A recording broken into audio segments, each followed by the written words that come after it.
Good evening, everyone. Hope you're all having a wonderful night tonight. Tonight, we're going to be talking about Tim Kennedy, who has been in the news, of course, of late for some happenings, some things that he may or may not have done.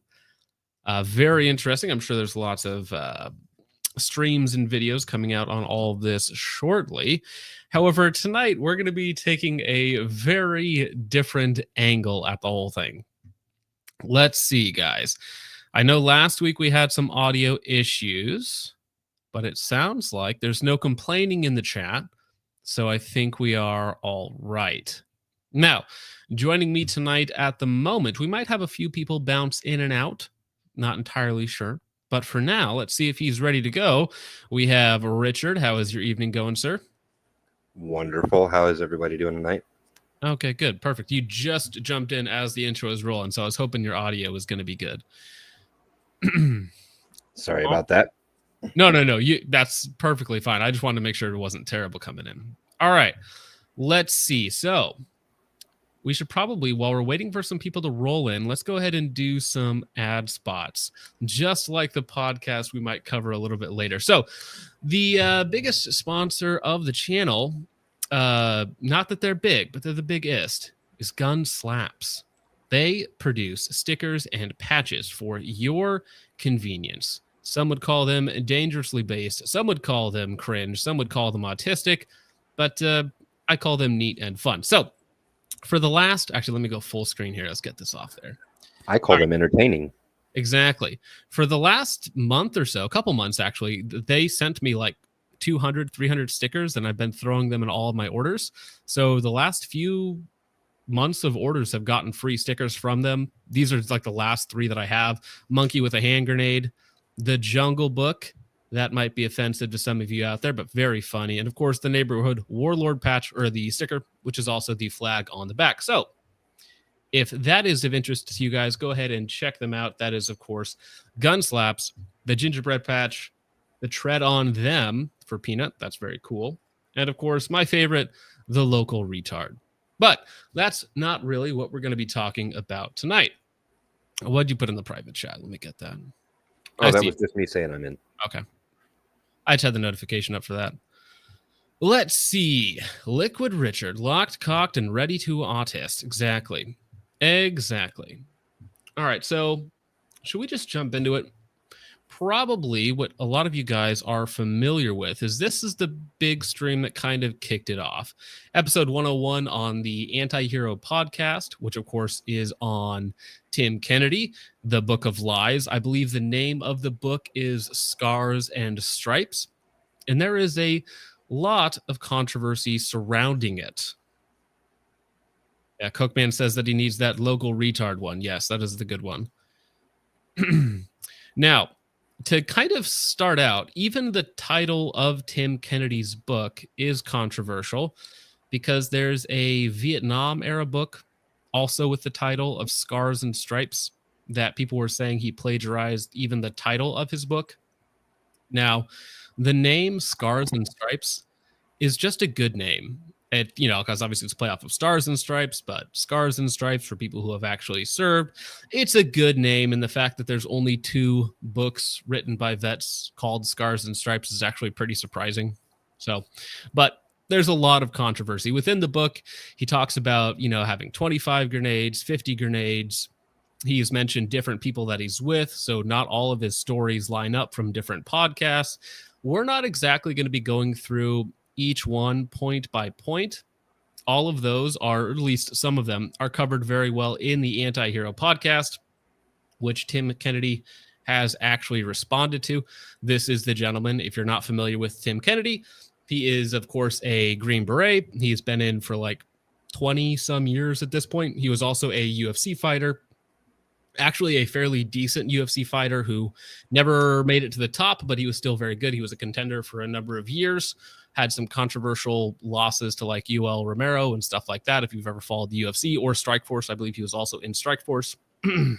Those fights are worth going back and watching if anybody hasn't seen them. They are, for what was at that time an unknown, he was a very good fighter. Yeah, for sure. I mean, again, he never made it to the top. I don't think he ever held a championship in Strikeforce or UFC, but he was a very good fighter and a contender for a number of years. So he is actually, and I believe he also graduated from sniper school in the military after failing it the first time, which isn't the most uncommon thing in the world. So he is actually competent in several areas, just not necessarily all of the ones that he claims to be. All right. And again, people have been going back and forth on this. This is another video. Actually, Hop sent me this one. This is the Jameson Travels. This guy going off on the situation, basically, because there are some pretty egregious lies in the book. One of them, a lot of the witness accounts for Tim Kennedy are a Green Beret who sadly passed away. So there's not really any way to confirm a lot of these things. They just sound hyperinflated. They sound over exaggerated. They sound like he's the main character in a movie starring him a lot of the time. And I mean, for a book, I guess you want it to sell, but lying in your book while using your dead buddy as a witness so he can't tell you that actually that never happened. People have a right to be upset about that sort of thing. It definitely seemed fluffed, but that exactly. Well, and also, I mean, some of the things just seem straight up fabricated because, like, there was a big convoy story heading to the Anaconda firebase, I want to say, or whatever. And, like, a lot of those things that he said in his book don't line up with the people who actually were in charge of the mission. So whether they're outright lies or fabrications or just exaggerated to 150% of what actually happened, who knows? But that's what's going on.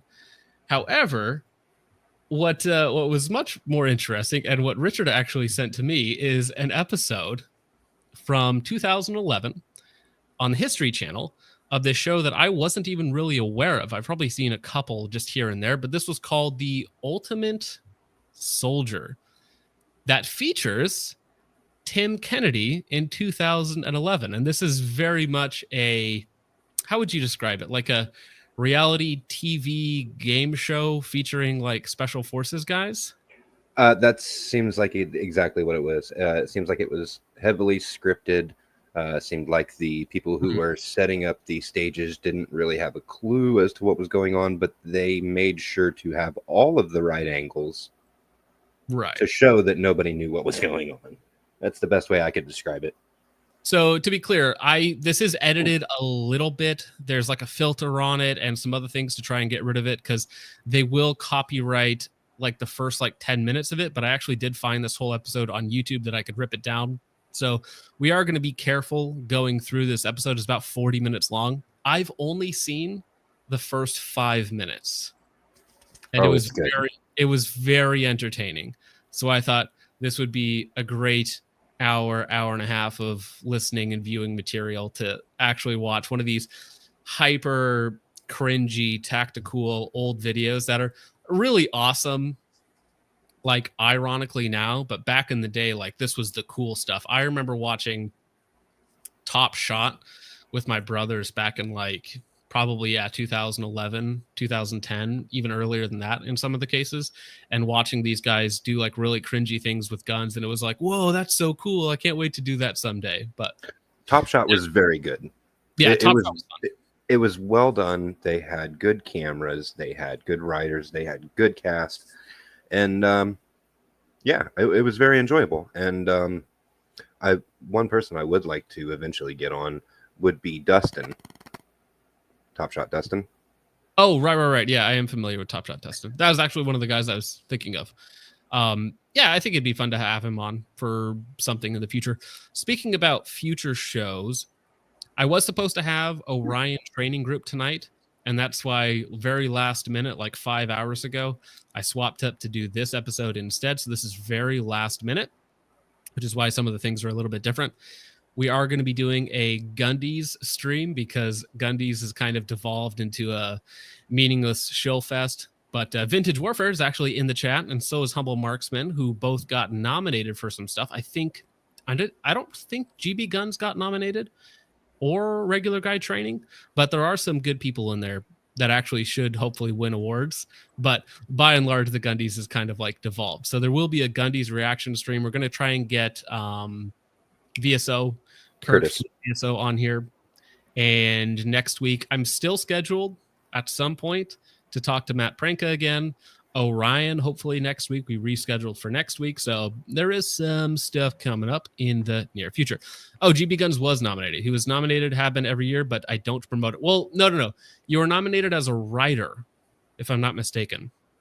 Because I remember I didn't see you in the best gun reviewers, if I'm correct about that. Yeah, Quantum Efficiency says Leviathan is just, Gundies is just a Leviathan circle jerk.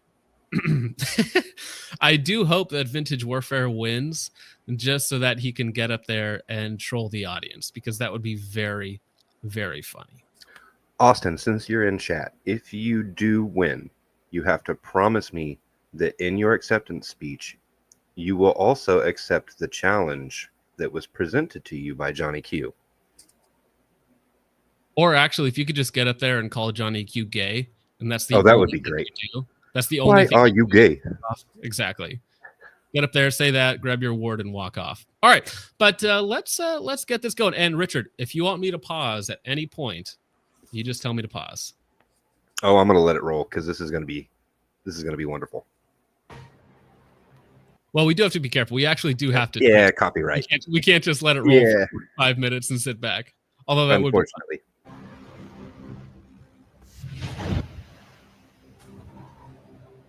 Should we be doing the reading the stuff on screen for people who are going to be listening? Okay, we might as well. So if you're watching this, because I actually will upload this podcast form. I've had some people ask me to start that. So anyway, so starts out. The challenges in this program are extremely dangerous. Now, the rip that I have is like Russian or Ukrainian. So there's all these, subtitles that are in a different language. But the main thing is still English, of course. Contestants are elite soldiers operating on a closed course. Much pedigree. Do not attempt this at home. You know, a lot of gun tubers put this sort of thing in their descriptions, to try and like protect them from monetization. Basically, like, we're professionals on a closed range. Don't do this at home, blah, blah, blah, blah, blah, to try and get around that stuff. But I think it also is in an attempt to protect them from idiots doing idiot things and then trying to sue them. Correct. Well, and it's like the protectionists, as Nut and Fancy would say, where they're very scared of everything. So you have to like protect yourself, protect the company, that sort of thing. It's what HR departments are for. Protect plenty of caveats, as the great Paul Harrell would say. Retard Mode has a great question, despite his name. He says, why are normies so obsessed with SF? I think SF guys tend to put themselves out there more, and that's what a lot of media kind of centers around, like SEALs, Green Beret, Rangers, that sort of stuff. So I think you see them a lot more in media. I think they put themselves out a lot more, and by and large, they get more focus from the average person. So that's why the normies are, quote unquote, obsessed. I would say that they're more aware, not obsessed, but aware of them. Like, some random person who got out as a corporal or a sergeant or something, like, I'm never going to know his name, right? But if somebody's putting out books, he's in movies, he's in TV shows, I'm going to know that guy's name. And that's kind of the meme too, is SEALs are known for like writing books as soon as they get out. Like, that's where they make most of their money. Well, it's also, you don't see NBC or Universal producing any shows for Delta Team guys. The shows that are running are SEAL Team 6, right? Right. Yeah, and that's where most popular media focuses on these specialized special forces groups. And so that's where people tend to focus, even though, of course, 99% of all operations, aren't that. Do you think that a particular event that we won't discuss might have something to do with a specific focus on SEAL teams? Well, are we talking about the Rob O'Neill stuff? Yes. Well, Rob O'Neill, so the Anti-Hero podcast, the guys that we showed at the beginning. I'm not familiar with them. Okay, well, go watch the Tim Kennedy episode. That's great. They actually get into the meat and potatoes of the book versus reality, actually talking to people that were involved in the events in the book and how their depictions differ from Tim Kennedy. They've also done videos on Rob O'Neill, because Rob O'Neill claimed to be the guy that shot bin Laden. He is not the guy that shot bin Laden. Somebody else did. That kind of fell apart over the last decade or so, slowly but surely. And then also Marcus Luttrell. Now, recently, Marcus Luttrell, the figure in Lone Survivor, has kind of admitted that the entire thing was a recruitment ploy by the Navy SEALs, right? Because they kind of like, or not the Navy SEALs, sorry, a different group, but MARSOC, wasn't it? MARSOC. I'm not familiar with it. Yeah, I'm not sure which one it is either. Whichever one it was, that it was like used as a recruitment tool. And the real story is that these guys got up into a bad place, couldn't get themselves out, and everything went bad. But hey, Mark Wahlberg made a movie, so it's all good. Which I actually do like the movie, but the movie was great. But it's completely fictitious. It is just a Hollywood production. So you mean the government did something? Yeah, they lied. Okay.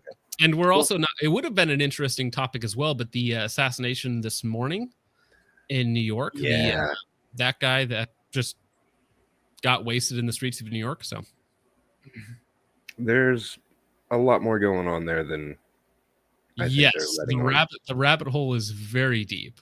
Yeah, that'll be for another day. That's rough. So speaking of Marcus Luttrell, did you hear that somebody was attempting stolen valor, pretending to be him while talking to his own brother? No. How did that happen? I will send you the link afterwards. We can get into this, but this is it's apparently a very, very funny story. He was at an event and basically telling the entire story of the lone survivor from the movie right to Marcus Luttrell's brother. That's amazing. Didn't even have a clue who he was talking to, and everybody's just laughing at him. Well, yeah, I figured like there's two responses: is to laugh or to get mad at the guy, right? Because it's like, how dare you? I don't know if he thought it was a troll at first, but it turned out the guy was actually serious. So right, and I mean, a lot of those guys have like some sort of mental health issue. Very true. Very true.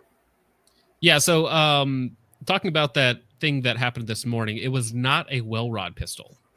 It was like a really cheap, crappy 22 or something like that, if I remember correctly, and it would not cycle properly. So it was either a crappy 22 or like an old 9mm. Yeah, like Rifles First says that it was probably a homemade can, so the thing did not run. So you have to rack it every time you pull the trigger.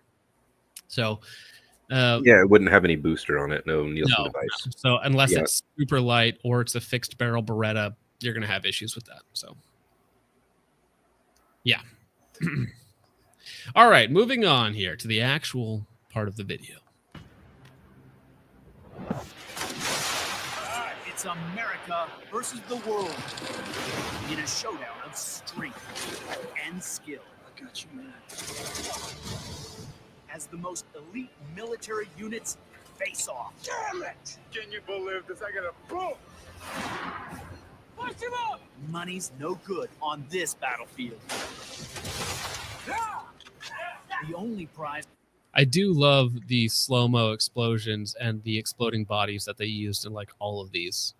Oh, and the intros on them are wonderful compared to the actual performance that you see later, right? Mm-hmm. Right. A lot of the first 5 minutes, like stuff starts going wrong like almost immediately.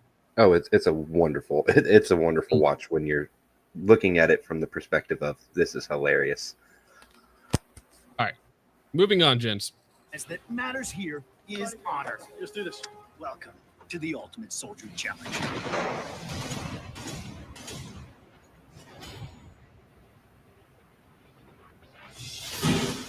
I'm Mac. I spent 10 years as a U.S. Navy SEAL, so I know what it takes to be among the best soldiers on the planet. Guys like us have one. I love the sound effects. Did you guys hear that? Just a little whoosh, whoosh, whoosh, like video game knife sound effects. Well, I know what it takes to be among the best soldiers on the planet. Guys like us have one thing in common. We hate to lose. Let's go meet our contestants. Team 1, Matt and Tim. There's our boy. That is, of course, Tim Kennedy there on the right. And then I am not sure about this Matt gentleman. I'm sure he's a great dude. I know nothing at all about Matt.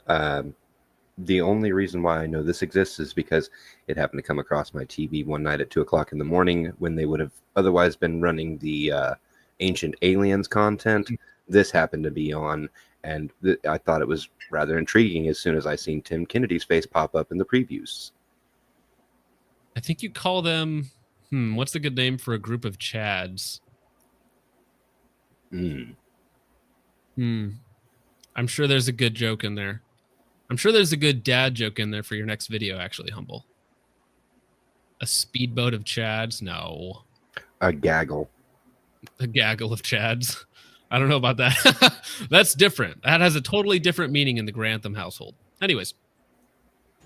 From the U.S. Army Special Forces, better known as the Green Berets.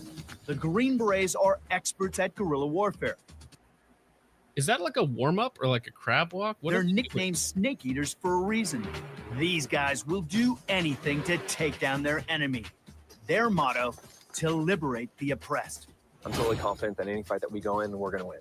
I joined after 9/11, and I wanted to see justice. Me joining Special Forces was that. Taking them on, Thor.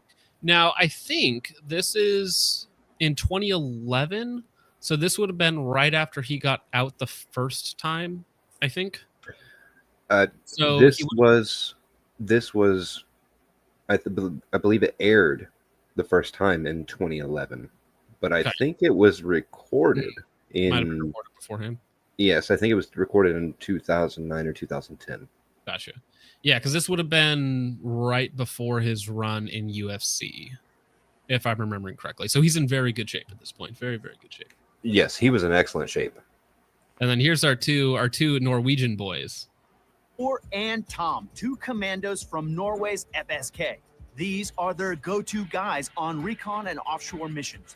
And though they train above the Arctic Circle, they can hold their own in extreme conditions anywhere. We were the quick reaction forces when we were stationed in Kabul, Afghanistan, which means my unit is more of a in-your-face, frontline combat. It'll be good. And here's the wild card. Contractors Leo and Ryan, our rogue squad. They protect VIPs and diplomats in the planet's most dangerous places. Ryan's a former Marine, and Leo trained with Russia's special forces, the Spetsnaz. As guns for hire, these guys don't play by the standard rules of engagement. Ready? Go! I don't think they play by any engagement. So how does a Spetsnaz guy come to be on an American game show, basically, or a reality TV show? That's my question. I think that he may have done some other things with IDF. Spetsnaz. Does he mean Wagner? Yeah, who knows? Back then, yeah. I don't know how you go from a Spetsnaz to being on an American TV show. Or get this. They could be lying, and he could just be some dude with a Russian accent. Yes, there absolutely was. I remember I think it was like Green Berets or Rangers versus Spetsnaz in the Ultimate Warrior, right? I think it was those, and it was like, they do like the simulated squad versus squad or whatnot. Was that before or after the theater? I have no idea.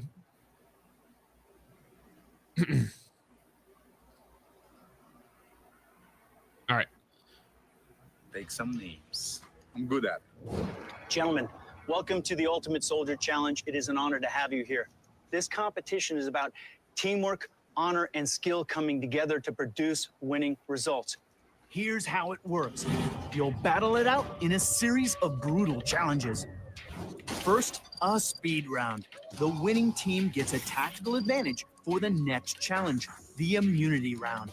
Win here, and you go right to the finals. The two remaining teams face off in the elimination round. The loser goes home, and the victor heads to the finals. Whoever wins the final round is declared the winner of the Ultimate Soldier Challenge. This challenge tests just how accurate our special operators can be during a high-pressure shootout. Our contestants will start here and sprint 100 yards to the firing line, where they'll find their weapons. They'll lock and load, and when they're ready, the wall will drop. The teams need to shoot all 5 orange targets, the bad guys, as quickly as possible. This was one of the initial things where I was like, oh, they clearly didn't think this through, because they have stages set up with, well, you'll see in a minute, the pass-throughs are horrible. Well, I mean, I actually like the idea of having like really tight like ways through for no shoots. I think that's a good way to test people's skill versus just like putting up 5 open targets. But if they're not allowed to move laterally, then the shots are going to be really difficult. That's the thing, is they're supposed to be from a single static point, and it's like you send one wrong shot and you're putting it through 8 people, which that's not going to happen. But. Right. I do like the idea, actually, because if it is a team event, if half of the targets are blocked from one guy, or like a few targets are blocked from one guy's vision, but they're open to the other guy, so you actually have to use teamwork to take out both from a static location. Like that could be cool as like a teamwork element. So I actually kind of like that idea. There's no teamwork at all in this. No, of course not. Regular guy training says, wait, hold up. You mean these guys are in a competition? Must be some real hitters. Yes, this is a real competition. So these guys not only have pedigree, but they have real world competition experience. They got that Riz. Now, yeah, the setup is old ACOG. So not ACOG, sorry. It's the TA4X ACOG, whatever that is, but the old AUGs. So I don't know what AUGs they had access to in 2011. If that was like a A1 or whatnot. Hitting a single hostage, the white targets, immediately disqualifies the team. They'll be shooting the Austrian Steyr AUG A3. It's compact and lightweight with plenty of firepower. The assault rifle of choice for military units in more than 35 countries. The team to take out. That is the like media representation of what an AR-15 does to a human. Yeah. The propaganda in this is wonderful, but you got to think about the time and the era and what all was going on. Yeah. It was really good TV. It was good entertainment, but I could absolutely see where somebody looking in on the outside is like, "Oh, this is how it actually." No, this isn't. Right. Yeah. Very low information people seeing this and being like, "This is crazy." Regular guy training says, "Of course, shooting Whitey is a DQ." Yes, very subtle racism I'm picking up in 2011 History's channel. Interesting. Time to cancel them. Yes, exactly. I'm actively canceling them. Somebody else commented. He said, "Is this a pro or anti TK stream?"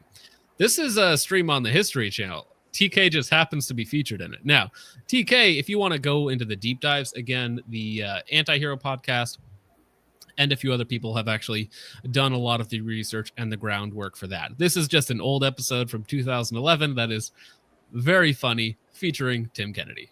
I thought it might be a nice change of pace because people have been kind of upset that, we're holding people accountable, God forbid. But I thought this might just be a nice way to enjoy a Wednesday evening and a laugh. Exactly, yeah. Have a good time with everybody. Speaking of that, there has already been some really good support. Thank you very much, gentlemen. So we'll grab those real fast before we progress. Otherwise, there's going to be like 1 million at the end of the show. Andrew, for $1.99, thank you very much, sir. He says, "Hello, fellow enthusiasts. Is Bro Vet on the menu?" Yes, it is.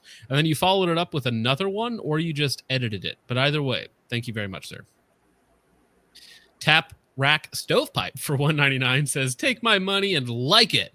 Hoo-hoo." Yes, sir. I appreciate it. Thank you. The Grifting Gamer for $2 says, "TK is a good goy. Leave him alone, Netanyahu." He's a very good man. Just ask him. Andrew Vachon for $4.99 says, "The Gundy's misgendered vintage. Can't a black woman catch a break?" Nope, they cannot. Honestly, vintage should have been nominated in every category. Just saying. It's a shame he wasn't. Yeah. Brian Isaacs, I prefer Mike Burnfire and Zach Hazard's campfire stories about their military stories. Yeah, I actually subbed to both those guys. And it's kind of just entertaining background noise. So cool stuff and not too high and mighty. Delaware X for $10. Thank you, sir. Says, bro vets openly admit to our government's corruption and lies to get us into foreign wars. But in the same breath, they'd say they'd jump back into a new foreign war. They do our corrupt government bidding. Not all of them, but that is kind of an interesting dichotomy there, right? Is that they admit that, like, oh, all these things are bad and evil, but I do it again in a heartbeat. I think a lot of people look back fondly on their time in, and so they think like, oh, doing it again, yeah, I had a great time. But at the same time, they know that what they did was not, not their fault, obviously, but they know that the government did not have their best interests at heart. And I think a lot. Oh, sorry to cut you off. No, you're good. I think that a lot of it has to do with one bad apple, right? We only get to hear about the negative. This is very true. And that's really a shame, because there's a lot of people out there who are doing great work. The guys who are actually like the logistics side of things. There's so many people don't get recognition for that.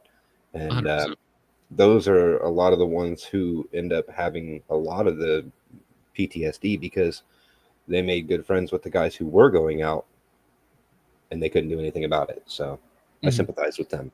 Yeah, well, I mean, that's the thing, is the bad apples often get the most attention, and so that's what everybody kind of focuses on, right? Andrew Vachon for $1.99 says, getting big Deadliest Warrior vibes here. Yes, very similar eras. A little bit lower production value, but very similar eras. Regular Guy Training LLC for $5 says, what you're saying is he's American, therefore he can't shoot a rifle because Americans don't know how to shoot rifles.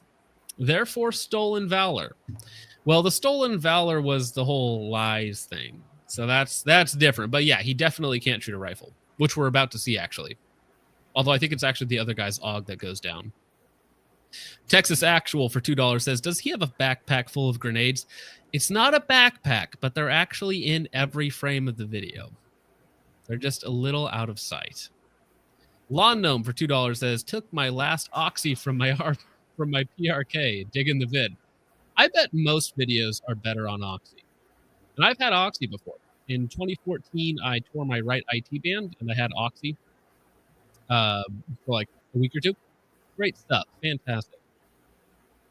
Yeah, there's a reason why people get addicted to it. Yeah. You feel all warm and fuzzy and good, and then you fall asleep. In 35 countries. The team to take out all 5 targets in the shortest amount of time will win this challenge. Norwegians, let's get you to the start line and we'll get this challenge started. 3, 2, 1, bust him up!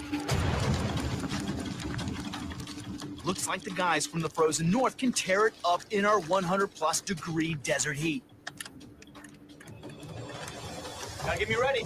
There's trouble on the range. Tom is locked and loaded, but Thor has a round jammed in the chamber. There is one thing that I do not ever want to do, and it is clear malfunctions out of a bullpup. Yes. This looks painful. I have a Tavor in the closet, and it's like, I'm shooting it. It's been perfect, right? But every time I'm just thinking something's going to happen. Imagine getting like a bolt override or getting a stuck case or something, and it's like, what do I do now? You're just done. It's just over. Good luck. So I do want to say that these guys remind me of the Saturday Night Live skit of the 2 bodybuilders. I can't remember their names right now. It escapes me. But later on, once they start with the, well, you'll see it's coming up. There's a few instances where they just remind me of that skit, and it made me chuckle. Bullpups are like guns, but made for cowards. I don't know what that means, but that is funny. A lack of composure ain't gonna cut it in this competition. Take your time, clear it out, make sure you're ready. A jam situation with a gun, that's a nightmare. In real life, that can cost you your life or somebody else's life. The clock is ticking, but Thor's gotta clear the jam, then lock and load it again. Cycle through, clear it. Good. Ready? Ready?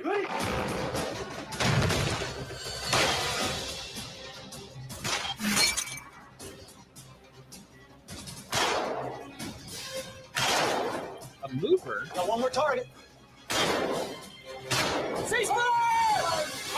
Okay, I have to say that was the slowest run I think I have ever seen for 5 targets at maybe 10 or 12 yards. With a 4X ACOG and a rifle. I mean, even so, the ACOG isn't like my favorite up clip, but I was literally just using the TA-11 at similar ranges and out to a lot further, of course, but you do not need to shoot that slow. And also, I don't know, they didn't say what it was to neutralize a target. Was it 1 shot? Was it 2 shots? Was it 1 to the head, 2 to the body or something? But they shot incredibly slow. Incredibly slow. Yeah, Logan says, what the heck is this? Very slow shooting, not to mention like 40 seconds to clear a jam. So I think if I were a betting man, I think the Norwegian team, I think they're going to take last in this event. Make your weapons clear and safe. 1 minute, 12 seconds. Not bad considering a double jam. All right, 12. Norwegians, I'm telling you, once that wall came down, you really compressed the time from there. You had a bit of a trouble with the jam. You handled it well because a double feed is a real major malfunction. Only rounds in the kill. A double feed takes like 3 seconds to But clear. he induced the double feed. Well, he probably short stroked it. He probably put one in, didn't get it in all the way, and then racked it again to try and fix the problem, right? And then now, congratulations, you have 2 rounds in the chamber. But it's a bullpup, so probably not very fun. Insert the double penetration meme here. Yeah, double penetration in a bullpup. That's just... Kill zones count. Kills, kills, kills, kills, kills. They got all 5 targets. They hit no hostages. But you got to be careful when you got a jammed weapon. You got to clear that thing as quickly as possible. It was a perfect storm of me not knowing this weapon and the loading mechanism. I've never used that before. Contractor Leo already smells blood. Norwegians, yeah, they're nice. It's no big deal. They need to learn how to shoot and operate American type weapons. I don't think they have that. It's not an American weapon, though. Come on. It's Steyr, the Steyr. Next up, the Rogue Squad. 3, 2, 1, bust him up! They've got to beat the FSK time of 1 minute and 12 seconds. As a SEAL and a sniper, I can tell you it is much tougher to steady your aim after running the length of a football field. Ready? Ready!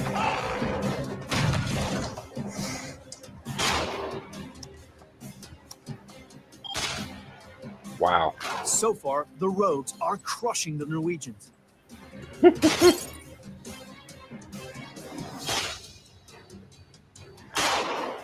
Ceasefire! The Rogue Wow. They are really, really worried about hitting the no-shoots. Although the no-shoots are a disqualification. So I get being a little slow, but that was... How are they shooting this slow? Yeah, no, that is bad. And remember, this is peak 2011. Now, we haven't seen the American team yet, and maybe a little bit of subtle propaganda here, but I think the American team might actually shoot it relatively competently. Who knows? We may be overlooking something. This may be hosted on an NRA FUD range where they can only shoot 1 round per second. They're afraid of getting kicked off the range by the RSO just off camera, who's like ready to go on these guys. He's been waiting his whole life. All right, let's see how the American team does. I think it was 112 for the other guys. Squad has iced the Norsemen with a cool time of 35 seconds. Range is cold. You can go take a look at your targets. I'm pretty sure most people could walk the course and shoot the targets in under 35 seconds. Great shot placement. 5 for 5, all headshots. All 5 tangos down, civilians 0. Well done. You mess with the Russian, you face the repercussion. Well, we had a plan all along. I was going to work it from left to right. Leo was going to work it right to left. It all worked out for us. Well, I got that memo afterwards. I didn't have to shoot them all in the head. The Rogue Squad's the team to beat. But the U.S. Green Berets have Did you catch extensive that? marksmanship. Oh, what are they doing? What are they doing? Is this the American or the German channel? What are these The guys team doing? to beat. But the U.S. Green Berets have extensive. Tim, what are you doing? I thought you were on our side. Tim, no. Did you catch that last part there? What was he doing? No, the guy said, I got the memo afterwards that I didn't have to shoot them all in the head. They didn't realize that the center Even box. still, that's okay. Like if you look at a USPSA or IPSC style head box, that head box is small, right? It's like 2x4 or something like that. 4x6, whatever it is. Those headshots on those targets are big. That's like the size of the A zone on most USPSA style targets. The only thing that I could see being a real challenge would be hitting that moving target from 15 feet with a 4X. Even so, like just, I don't think so, man. At least for me, like just put it there. That's a big box in the middle. You don't have to shoot the head. So big box in the middle, you can just dump. That's a big Russian guy. Right. I mean, the AUGs do have terrible triggers, but I shot an AUG. It would not be that difficult. It would not be that difficult. I don't have any time at all on the AUG. Zero. All right. Moving on. Let's see the American team crush it. The team to beat. But the U.S. Green Berets have extensive marksmanship training under their belts. So Tim's not sweating this one at all. You're like, hey, Green Berets, we want you guys to go shoot. We're like, awesome. That's what we do all day long. Bust him up!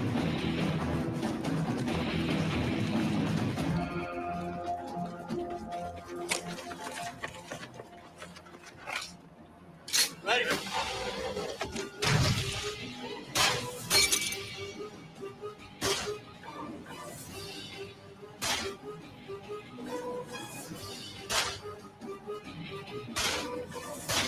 Ceasefire! Ceasefire! Excellent work, guys. Make your weapons clear and safe, please. I would like to see it without all the editing. I think there was like 15 edits for 6 shots. It is heavily produced, and I say that with air quotes. Yeah. This is like, well, we have the footage, so we have to use it, right? We had 9 different camera angles, so surely we have to switch to all of them. Because I think if you watch that in real speed, it would be like bang, bang, bang, done, right? Probably, but the editing slows everything down because then you go to a zoom in shot, then you go to your slow-mo impact shot, then you go to the wide shot, and then you go back as he's switching targets. So it takes way longer to actually do it. But they're still running the same clock, though. Right, but the clocks in a lot of these shows are not real. I've never ran one second for second to see how. Well, but Plays one out. thing is they're editing the footage and then just putting the clock on. Oh, gotcha. It doesn't matter, right? The clock is like, oh, these guys finished in 37 seconds, but the actual time was 41 or the actual time was 22, right? Gotcha. The Green Berets have liberated the oppressed in a mere 27 seconds. 27 seconds, like you're running 100 yards, you got to pick up and rack the gun. But I mean, still, I feel like that's super slow. Even for one person, should be easy to clear that way faster at a much further distance as well. Remember, they have to hit inside our lines. So these are our kill shots. And when you're looking at 2 shots right there, that's perfect. That's what you want. Great headshot. Another great kill shot to the center mass. They knocked out all 5 tangos without taking any of the civilians down. That's exactly what you want. There's not any room there for us to have gone any faster. I'm going to press X to doubt, Mr. Kennedy. Kennedy, you're lying. That's like the first line from you, and you're lying, sir. It's like a habit or something. I think the first line from him was probably done in the bathroom before this show, but that's neither here nor there. That's why he's sweating already, actually. He's like the only guy sweating. He's like shaking in the background. He's ready No, to the go. big Russian guy's sweating too. He's just changed out 2 shirts already. Well, he's a monster man, though. Special He is a Forces, brute. you have won this particular challenge. Now you get a tactical advantage you will be able to use in the next challenge. Once we get to the next challenge, that's where I'll tell you what your tactical advantage is. We always come to fight. We always come to win. There's no way we're going to let a Russian beat a Green Beret. We know where we stand with the green beanies, do what we got to do to take care of them, but we're going to just have to pick up our game and speed it up. I do have to say, I think it would have been a lot more interesting if the Russian guy would have just shot all of the hostages immediately. That was the point, right? We eliminate all targets in building. Very efficient. Now we go home. Next up, So only one of the Russian guys is Russian. That team is the one guy's Spetsnaz, and then the other guy was something else. So They're like private. Those guys are technically private contractors, and they are going to be paid, allegedly, the most out of everyone here. Cool it with the anti-Semitic remarks, Jeremy. I wasn't going to up say the it. immunity round. Whoever wins here heads to the finals. This challenge comes straight out of urban combat zones like Baghdad, where elite soldiers have to take out concealed enemy snipers. Where elite soldiers take out dirt farmers. Each I team love the will emphasis sprint he 50 puts on yards that. to Yeah. their staging tables, where they'll set their sights on one of 3 towers. At the top of each tower is an enemy gunman. Your mission is to take out the guy at the top of your tower, then take out the tower itself. The first team to hit all of that and take it down will be the winner of this challenge. To spice things up, the bad guy's head and the tower legs are all packed with explosive tannerite. Oh, that's amazing. We actually have another guest joining us. We have Matt Landfair of Primary and Secondary coming on to the coked out Jerry Springer version Yes. of Primary and Secondary. How's your evening going tonight, sir? Oh, very uneventful, and I mean that. Nice. Have you been following along with us thus far? I wish. No, I've been. I don't want to say I'm beating up kids. I'm putting kids to bed. That's what I've been doing. Yeah. You're making them go to sleep, making them go night. But yeah. So what's happening so far is Tim Kennedy is on this game show thing where it's 3 teams versus each other, and they have like all these different stages that they have to accomplish, and it's very Ultimate Warrior 2010s tactical type stuff. So we're about 15 or 10 minutes into the video, just now into the second stage, where they have to take out snipers in towers. Now, if you're not familiar, Tim Kennedy in his book claimed to take out a enemy sniper from some ridiculous distance, like 1,600 yards, 1,500 yards, I want to say, in his book with a 408 Shytac. Oh, I was going to say it is with a FN 5.9 or 5.7. 5.7, yeah, probably a 5.7. Yeah. But no, in his book, I'm trying to remember the exact distance, but it was ridiculously far, like insanely far, with a rifle that probably didn't exist in that theater at that time because it was not issued to those guys. It was issued to the SAS, who possibly somebody could have gotten a rifle from them. Could have handed it. Hey, let me see this just for a second. Quick. Exactly. And of course it's Tim and his buddy who climb up to this tower to do the counter sniper stuff. And that buddy has, of course, passed away since then, and he's the only witness to any of this. Now, did somebody at some point shoot from a tower? Probably not with that rifle, probably not at that distance, but he theoretically could have done something. He is actually a trained sniper, but in the book, it is very, like, just up to 110%. You mean they don't have Shytac battlefield pickups? That's not a thing? Probably not. Well, yeah, because it was very specific. I think he was saying it was the 408 Shytac or the 416, whichever one that is. But it was one that was like not even in field at that time. So it was almost not possible for that to be there. Wait, an Enfield? What? Right. Yeah, probably. But the tannerite targets are the size of a coffee cup lid, and the those look pretty big for a coffee cup lid.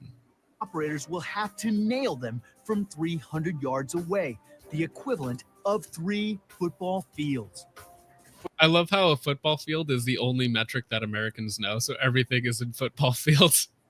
Explain this distance to me in football terms. Or school buses. School buses. Yeah. For this challenge, you'll have the Steyr SSG-08. It fires a .338 Lapua. This is a state-of-the-art sniper rifle from Austria. At only 300 yards, though, that is a waste because that is a fantastic rifle. 338 Lapua? Heck yeah. Yeah, Well, I think you'll come to find out that they might have had these rifles zeroed for a different distance than 300 yards, but Austria, designed for just this kind of precise work. Inventive engineering from backstop to barrel makes it extremely accurate, able to take out targets up to 1,000 yards or more. Special Forces, since you did such a phenomenal job on your last challenge, your weapon, your rounds, and your spotting scope will be waiting at your staging table. This one is important. If you win, you're in. If you lose, you're facing the elimination round. Once again, Tom and Thor, our operators from the Arctic, aren't comfortable with the weapon. It appears that long-range shooting just isn't their thing. I did some sniper training back in the days, but definitely not with this rifle. We're definitely not as confident here as we were in the other one. I'm used to 50. One of those guys does not sound Norwegian at all. One of those guys just sounds like generic American. there's definitely some Americanization going on there. Are these guys lying to me? Swedish with air quotes. Right. You know, if you want, I can text Caleb Giddings and see if he wants to get in on this and give us some backstory on these types of shows. How accurate is this really? Yeah, I mean, if you want, I'd be happy to have somebody on because this stuff is this is very fun.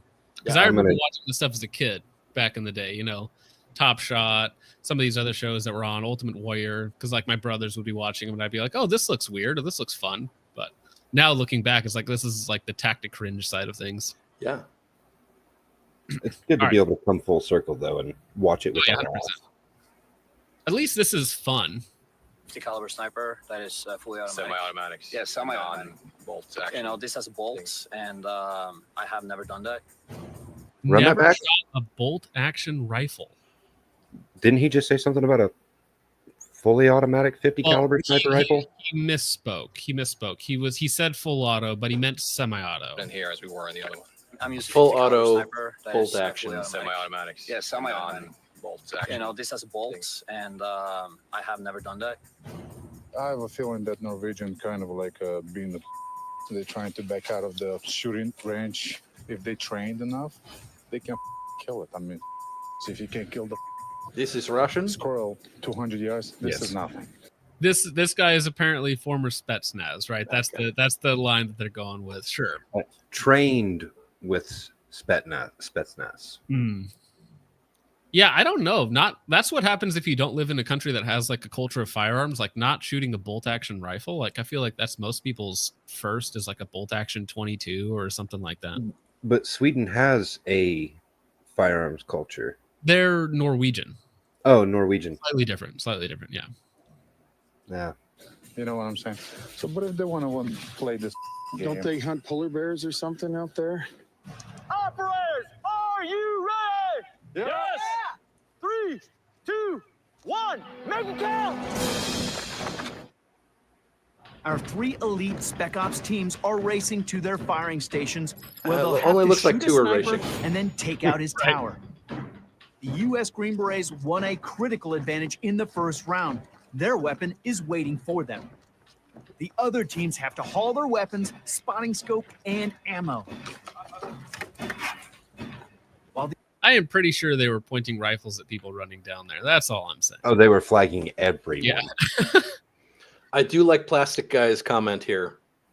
Operators. Operators. Yeah. These guys are operating operationally in the operation zone. While the other guys are still setting up, the Americans take their first shot at the sniper on the top of the tower. Miss. High left. They've got to hit the sniper now before they blow their tactical advantage. The top target is down. And that's exactly what I expect from a Green Beret scout sniper. But the rogues are taking aim. Green Beret Scout Sniper. I thought Scout Snipers were Marines.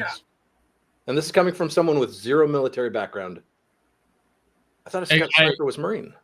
I have no idea. But But that's that could also be people calling anything that's some kind of specialized anything, they're special forces. No, special forces is a specific group.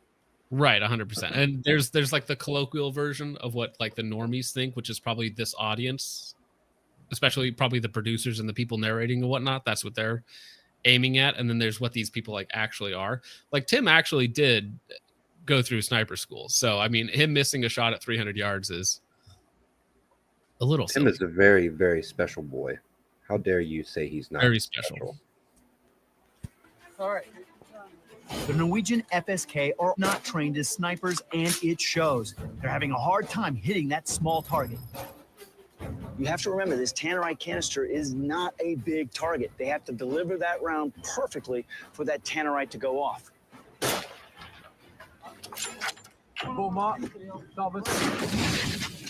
The Americans just took out the first leg of the tower, putting them back in the lead. You ready for another round? The Rogues hit their first leg. Beautiful shot. They're tied with special forces again. The Norwegians may be used to defending giant oil rigs, but they're not snipers like Tim from the Green Beret. The SF team has taken out 2 legs on that tower. The Rogue team's closing fast, and they just hit their second leg. You're doing fine. The contractors are now neck and neck with the Americans. Whoever demolishes that third leg first moves on to the Ultimate Soldier Finals. Good up, good. Single round. Got it. Round, put it up. My heart just going faster, faster, and faster. One in the middle, right in the back. If Leo can just stay calm, cool, and collected, he has a chance to take this target down. Hold it together. Keep your bearings. Mother! Slow down there, Leo. You're hitting left. The right and the left are gone. It's just the middle and the back. Take a deep breath. Come on! You. I wonder who did actually zero this stuff. Like, did they actually have professionals out there to like make sure that it was zeroed for that ammo on that day at that distance or whatnot? Because like it was done a month in advance, right? Because if you don't know what you're doing, like, and if you've never shot at distance before, and somebody hands you an unzeroed rifle, to be able to figure that out on the fly, like for the average person, that might actually be really difficult. But I guess that's what the spotter's for. Maybe that's like a course hazard, is you get an unzeroed rifle and have to figure it out. Bitch. Leo's kind of losing it. But the Green Beret Tim is fully focused in his sniper bubble. And the U.S. wins the immunity round. Get down! USA. They gained a spot in the Ultimate Soldier Finals. Good shot. In combat, second place gets you killed. So the Norwegians and the Rogues Do they will kill the head to the the losing elimination round. contestants? Oh, that would be awesome. Kind of. Oh, that's amazing. You'll see in the elimination round. Oh, do they actually do like simunitions against each other? Because that would be fun. They knife fight. Rounds? Oh, they knife fight. What? They knife fight in With a taser knife? No, it's a marker knife. Oh, okay. I wonder, how do you score that? Like jujitsu with knives? They have a scoring point system. All right. Now I'm intrigued about the elimination round. It's Norwegian fun. Joust target. They were just an inch away from hitting that tannerite charge. They may have lost 2 challenges, but this time it was by the skin of their teeth. As you can see, this was dead close, and we're totally gonna kick your ass tomorrow. It's about as close as. Wait, did they not even hit a single target though? So why are they saying it's dead close? I don't think they hit a single target there. So they were off by just about an inch and a half, and I think it was low at an inch. I think it was an inch and a half low on the tannerite. So if you figure that, if you figure that they would have had a 200-yard zero, I don't know. Yeah. Who knows at that point? The U.S. is to Norway, but either way. People have called us everything from security to mercenaries to mercs. Most contractors, they're team players. They love their country and they want to see freedom permeate throughout the world. And if they have to go somewhere and put their life at risk, they'll do it again. And if they get compensated well, then fantastic. Now, the rogues and the Norwegians will put everything on the line. The loser goes home. Historically in war, there is nothing more primal than hand-to-hand combat. When your only weapon is a knife, one wrong move could decide your fate. All right, operators, welcome to the elimination round. He said the Our thing. competitors will go head-to-head with electric shock knives. They may not cut, but they do deliver a... Ooh, that's amazing. Like Oh, they fighting are with taser knives. tasers? I thought Dude, they were that- marker knives. That's awesome. So how do you win? When you push the other guy out of the ring with a taser knife? I think it's two. I think it's 2 hits. We'll have to see. It's been a long time since I've seen this. whopping 7,500 It's been 13 volt years jolt. since you've seen this. We put red paint on the Don't make me blades feel to old. clearly mark the hits. Oh, there you I don't go. know which one's which. They did put paint on them. That's Yeah. what I remembered because they were using light shirts and I remembered seeing marks on it. But yes, it has been a minute. One of the big guys just has a heart attack and dies. Oh Jesus! Oh my gosh. And Caleb is getting ready for work right now at 7 a.m. Where's that? Oh gosh. 7 a.m. He's across the world then. Yeah, he's doing military stuff. Well, I hope he's having a good time. Yeah, winner survives the heart attack. That's right. Twins Thor's on the right. Tom is on the left. Who knows, man? They might fly like the wind. Don't underestimate them. Well, being skinny, you know, not They as better big be- as we are. Let them come to you. If this is a contest of speed and agility, then we have the edge for sure. There will be 2 rounds. First up, Leo versus Tom. There is no weapon that we're not comfortable to use, and Norwegians, they can kiss our asses goodbye. As a former Spetsnaz, Leo is trained in the modern Russian martial art of Sistema. Knife fighting is a central focus of this system. But Tom claims he's a 12-time national kung fu champion, and he is sick of the Russians' fu. trash. Kung Fu. That is amazing. That is something else that was big in this era, was like the Kung Fu, the Gunjitsu, all that sort of fun stuff. talk. People with the biggest mouth has usually the smallest brain. Simple Now I'm as pissed that. off, so now I'm definitely gonna stab the guy. How this challenge will unfold is pretty simple. You must get to 7 points. Slashes are worth 1 point. Stabs are worth 2 points. 3, 2, 1. Take him out.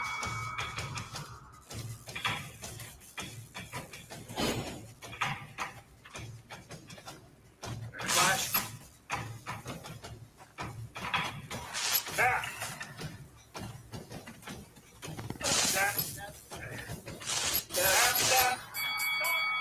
Leo just won in 17 seconds.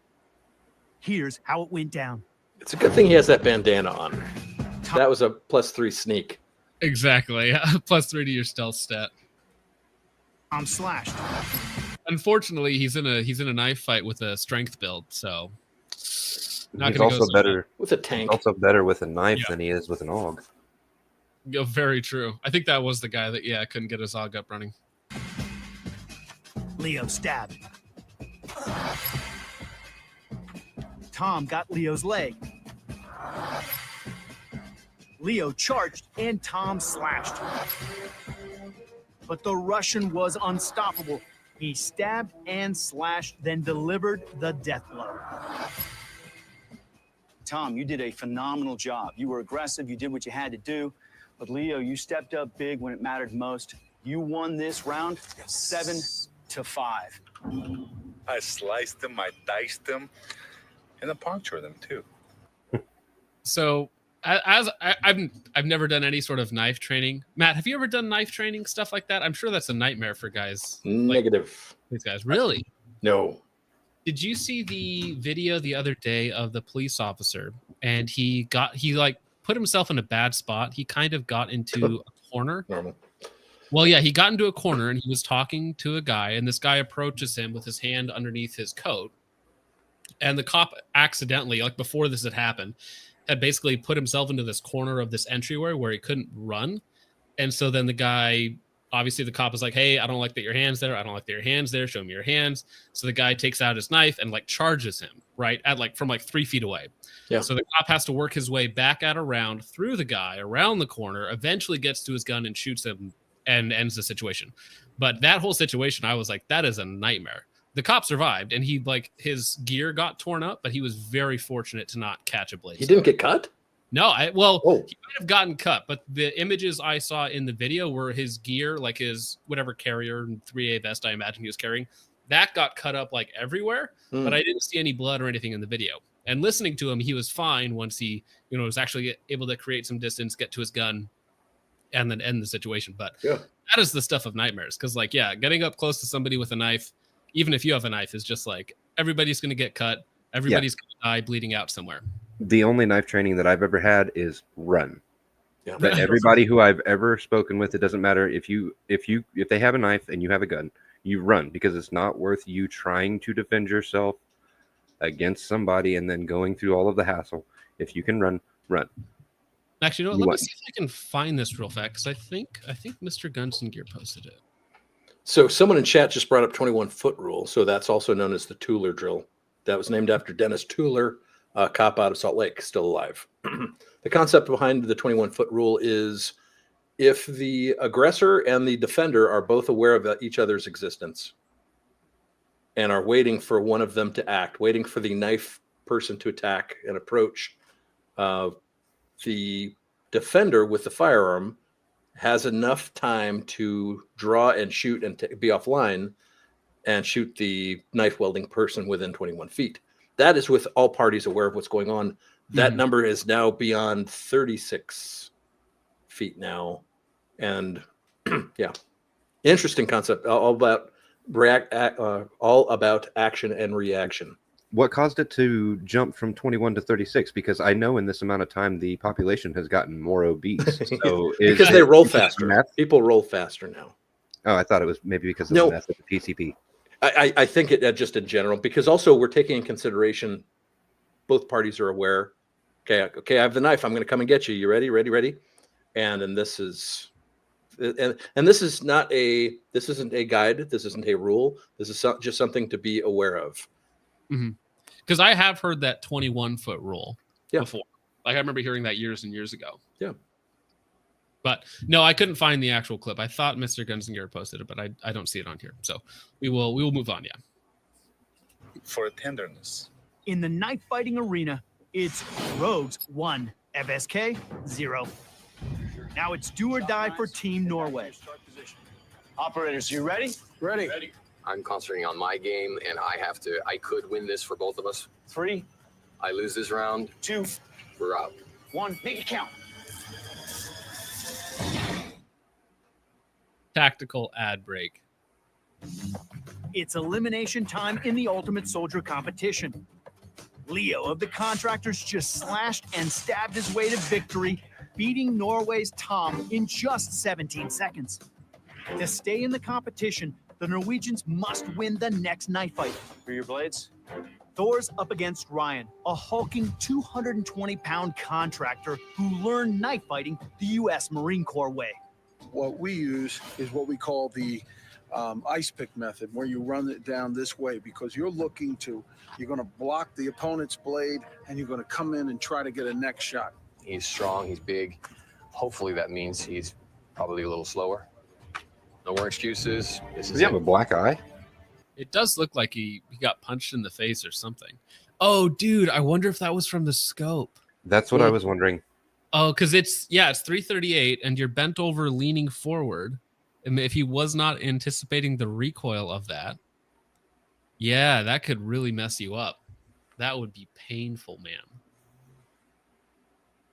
Ryan, you can win this round. Then your team will win this challenge. Thor, you can tie it back up.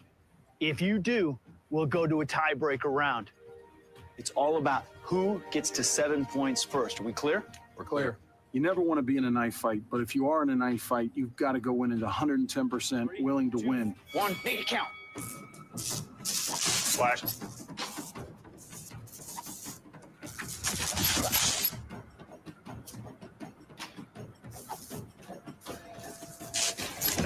Stab.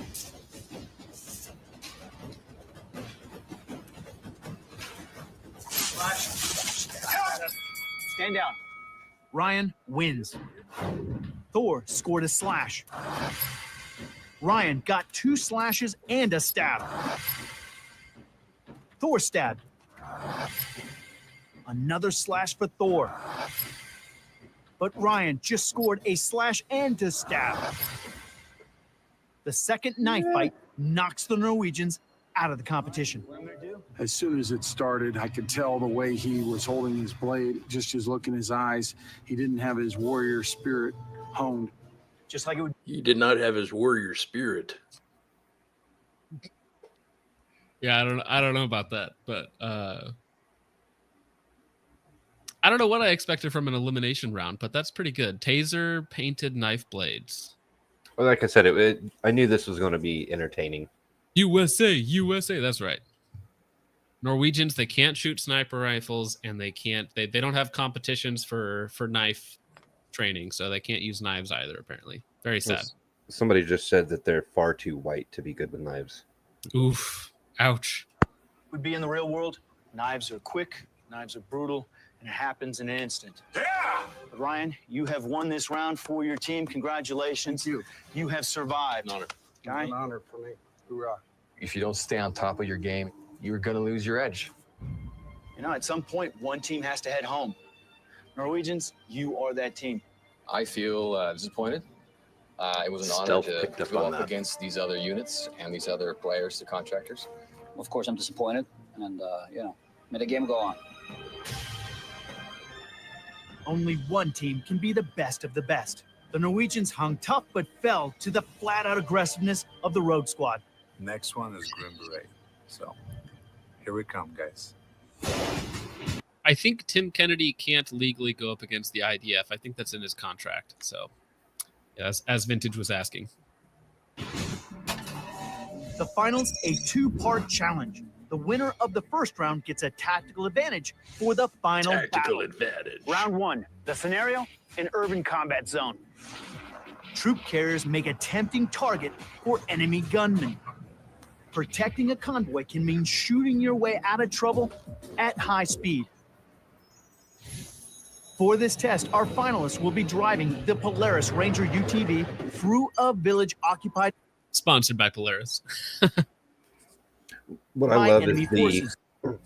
the first static drill was done at 10, 15 yards with a 4XA cog, and now they're going to be on a moving vehicle taking shots from a distance of, I think, probably 30 yards. I think one of them is roughly about 30 yards, and they're doing it with irons. Wait, on a moving vehicle? Yes, sir. Shooting off of moving vehicles is miserable. And not just a moving vehicle, it's a Polaris ATV, so it's going to be bouncing all over the place. 20 bad guys. They're the orange targets. Lie in wait. Your job is to hit those targets and collect points. They're worth 1 point apiece. But beware, there are 7 white targets out there. Hitting a white target means... Ooh, that's close from a moving vehicle. That's what I was saying. It's That not just the static one that's very close for hostage taker targets. That they have unnecessarily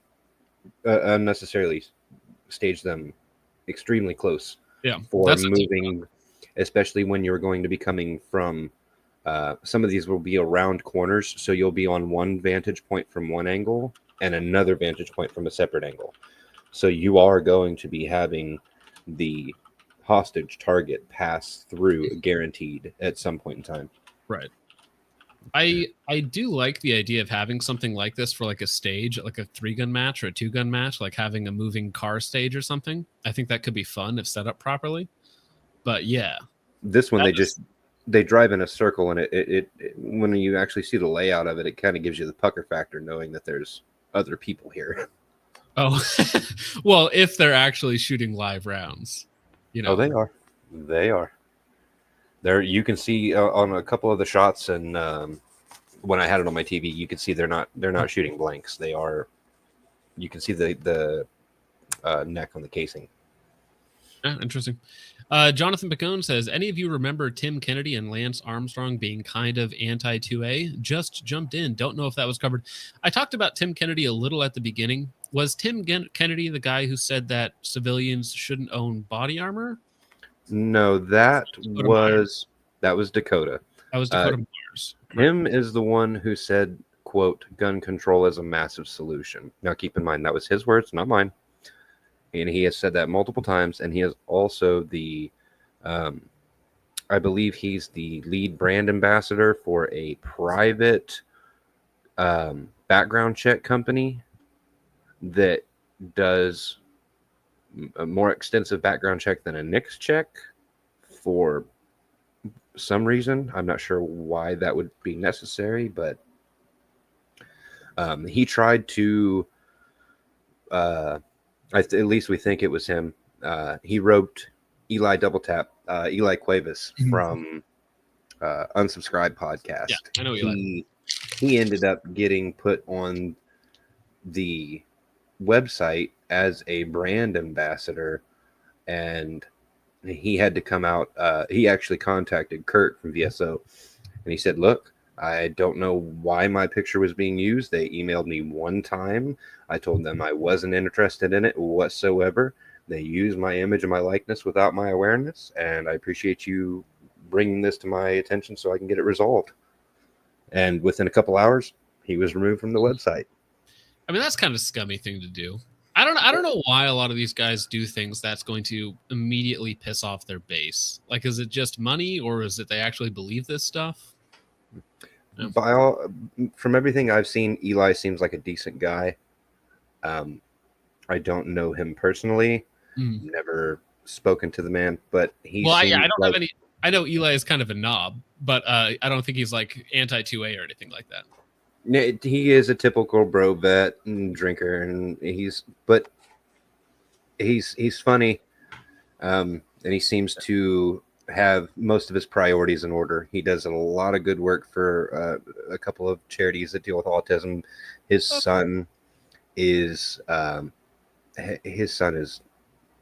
the spectrum, on the far end, we'll say, and I think at least 1 month every year he does a full charity where he comes up with new t-shirts and they donate, like $100,000 or something like that. And when November rolls around, he always does something for veterans. So I try not to knock him too hard, and I tend to give Donut a pass on some of the things that he does too, because he might run a Deal Dash ad, but he's only going to do it on a video where somebody has been shot and he's given the money to the family or to the medical bills or something like that. And I gotta say, that is still kind of weird, because it's like you're taking money from a bad company to give to good. It's still, there's something weird there. I don't know, but I mean, yeah, a lot of these guys, they don't think about it. I think even Brandon Herrera said, like, hey, you if I run an ad on my channel, you can't trust it. I'm just taking it for a paycheck. It's like, yeah, and I think Donut knows that his particular audience isn't going to be taken by something like Deal Dash. I don't know, man. A lot of these guys have pretty young audiences, so I mean, I don't want to get into that too much. That's a difference. Yeah, that's a whole other topic. I didn't mean to derail. Josh, though, he has a very important comment. He says, for $5, can't listen to the stream right now, but you and Matt are pretty dreamy. Not gonna lie. Well, thank you very much. That's right. I feel left out. In 15 years, I think we'll look very similar. All right, I need to get working on my mustache game, though. It's not as good. Losing 2 points. Each team has 2 minutes to get through the village. If you don't cross the I played this level on Call of Duty. Your team's. I think this is like an old movie set. That's what it looks like. Probably in California somewhere. That would be cool to do like I don't know if this was in California or if this one was in Arizona. I will have to look that up. He's disqualified. You'll be shooting the Ruger 5.56. Ooh, remember the Ruger? A state-of-the-art assault rifle similar. This was like the Ruger piston alternative for a little while. And then they discontinued it, of course. But I've never shot one, but I have heard good things about it, actually. To the M4 carbine used by U.S. soldiers in combat. The contractors should knock this challenge out of the park. Protecting convoys and VIPs are how these operators earn a living. On the other hand, the U.S. Green Berets are famous for being adaptable. They even having fought on sideburns. horseback in Afghanistan, so why not a vehicle? Anytime that you're putting people in vehicles, you're taking away the advantage of the younger, faster guys, you know? So like this plays in to the old fat guys. Ooh. Strengths, which is sitting there and shooting. We might be told old and fat, as they stated, but we know how to kick ass. You tell them we're coming and hell's coming with us. Contract, yes, You sir. tell him, Dave Bautista, Russian guy. This challenge is a delicate balance between marksmanship and speed. We're going to turn and burn, baby. Full throttle. The contractors are off like a rocket. The only trouble is they've just blown by their first 2 targets. To the right, there's one to the right. They're speeding through the course. Maybe they need just a little less pedal to the metal because they're missing the targets. About time. Here comes one to the right. Another miss, but here comes 4 targets in a row. Got him. Right there. Got him. One to the right. Take your time. They've hit 5 targets and are making great time. They're taking the hairpin turn and are on the back 9 now. Ooh, yeah, you are right. They are turning around and now shooting the other direction. Yes, it's very sketchy. Are they just assuming that the wooden structures are going to stop things? You ready? Bad shot placement. Leo hit a white target. That's a 2-point deduction. That's racist. 1 o'clock. Exactly. No. White ones, yeah. The color it's- targets, or sorry. The targets of color are fine to shoot, but the white targets, no shoots. Minus points for shooting the white ones. Very subtle 2011 racism coming in. As a German, English, Swede. They're about as white as they come. So, interesting note here. IMDb shows that the cast here with Richard Markowitz, I'm probably butchering his name, but that's the gentleman who is the host. And another one of the names listed here is Ben McCabe. He is listed as IDF. For what it's worth. That, you know what? That's funny because somebody in the chat said that IDF actually produced it. So that is they're actually correct about that. It seems they might be correct. At least that's what IMDb says. Interesting. But no, I think this would actually be kind of a fun stage as a team if you're doing like some sort of team event, like one driving, one shooting. I think that could be really cool. But yeah, the way that it's set up here, like this is sketchy. So have you ever seen the I believe it's a 2-day infantry challenge that's hosted in Poland every year? Poland Tactical has done a couple of videos on it. It's very good. 2 guys go out for 2 days and they do a series of different courses that have to do with navigation, physical endurance. Oh, so it's like a full-on thing. It is a full thing. They might even be kayaking. It's night vision, smoke, tunnels, the works, right?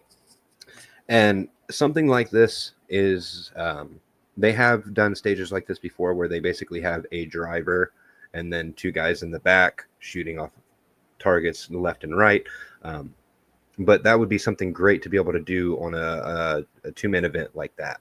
Mm-hmm. Something well, small. I know they do a driving stage at Moons Out, Goons Out. Is that the one? Mugu? I think they had the last stage of the night is a driving stage where you're in the back of a Humvee shooting at targets under nods. I think that's the last stage of that, which is kind of cool. I think it'd be more cool to drive the vehicle under nods while somebody is shooting out of the back personally, because I've driven under nods. Driving under nods is very similar to regular driving. Yes, it is. Never done it. It's cool. Like, don't get me wrong. You're driving in darkness just on these little back roads. Because in South Dakota, where I'm at, half the roads, if not more, are just dirt back roads, right? Crisscrossing everywhere. So you can just literally go anywhere you want late at night. Nobody's driving because they're farmers. They're asleep at 9 p.m. at the latest. And you can just drive around in the dark. Nobody's out there. Have a good time. But yeah, it's very similar to regular driving. Now, what would be more difficult? Matt, you're in Utah, right? Yes, I am. So like heavily wooded areas or places with more winding roads, that would be more difficult. Like where Hop is at in like Oregon, up and down those logging roads, that would be a little more difficult because you can't see very far. But where I'm at, everything's flat. There's barely any trees, so it's super easy. Jonathan Picone says, try taking a dump with nods or giving an IV. Yeah, medical under nods? Oh, no. Yikes. No, thank you. Yeah. I mean, on myself, possibly. On somebody else, yeah. Well, especially, yeah, if light discipline is a factor wherever you're at. If that happened in the real world, the contractors would face serious repercussions. There's one. Nice shot. it's just whipping it around. Just completely. Well, yeah, he like aimed backwards for that shot. They passed it. He like Wasn't even on his shoulder. I mean, that is a tactic. There are certain stages in like USPSA 2-gun, 3-gun matches where the targets are so close that I've seen people put the barrels up to targets and pull the trigger. Because there's no point in aiming. You're just running and you get as close to the targets as you can. You pull the trigger. So as far as like gaming the system. Doing it while like running under your own power is one thing. Doing it while somebody else is driving in a circle, it's a little sketch. It's very sketch. Now, I would hope that this last section where they drive past the speaker guy, that's like framed somewhere else, like on a cold range, not like while bullets are flying around everywhere. The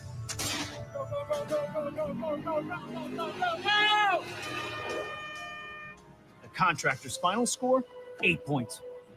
It's a good job, though. You made it work. It's run and gun time on the Ultimate Soldier Challenge. The Rogue Squad hit half their targets, but also hit a good guy. To win the tactical advantage for the final battle, the Americans must do better. They have 2 minutes to drive their Polaris Ranger through just the square village. dancing? Orange targets are the enemy. White targets are the good guys. Matt will shoot. I've yet to run into something that I could not pick up. My first pistol was an M9, which is currently used. My first rifle was an M4. It's a personal thing that I like to do in my spare time. 3, 2, 1, hit the target!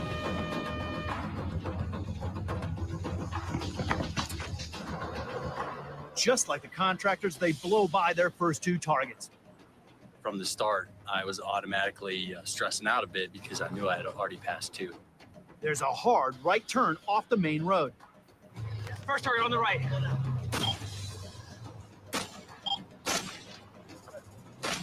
Got it. When you're a really good shooter, you know what you hit, you know what you miss, and you know the number of shots that you're shooting. Second target on the right. When you're a bad driver, you don't know what you're driving past.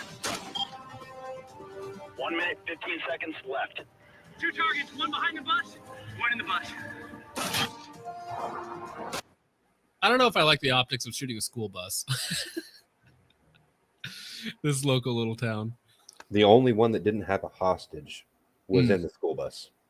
Well, I think that some of the further targets, like in a window, didn't have one as well. But I think the strategy would be you drive as fast as possible, and then you just get up close to the target, slow down for a second, and then you just rinse and repeat for 2 minutes. Aim higher. They just matched the contractor's total score. 2 targets. But they don't know what the score is they need to beat. Whoa. Was that actually full auto? What burst? Just matched the contractor's total score. 2 targets. But they don't know what the score is they need to beat. What'd the hot dog vendor do? They were not kosher. Not kosher. 2 targets. They only have 40 seconds left on the clock. If they don't finish by then, they're disqualified. 3 targets left. 30 seconds left. One more.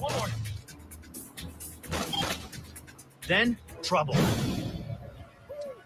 Bad Ran driver out of gas. Trying to get him close to a target. No, Tim, you crashed. You were right there and you crashed, Tim. That is actually pretty good shooting, though, if they actually did clear every target that they didn't miss. That's actually pretty good. Then trouble.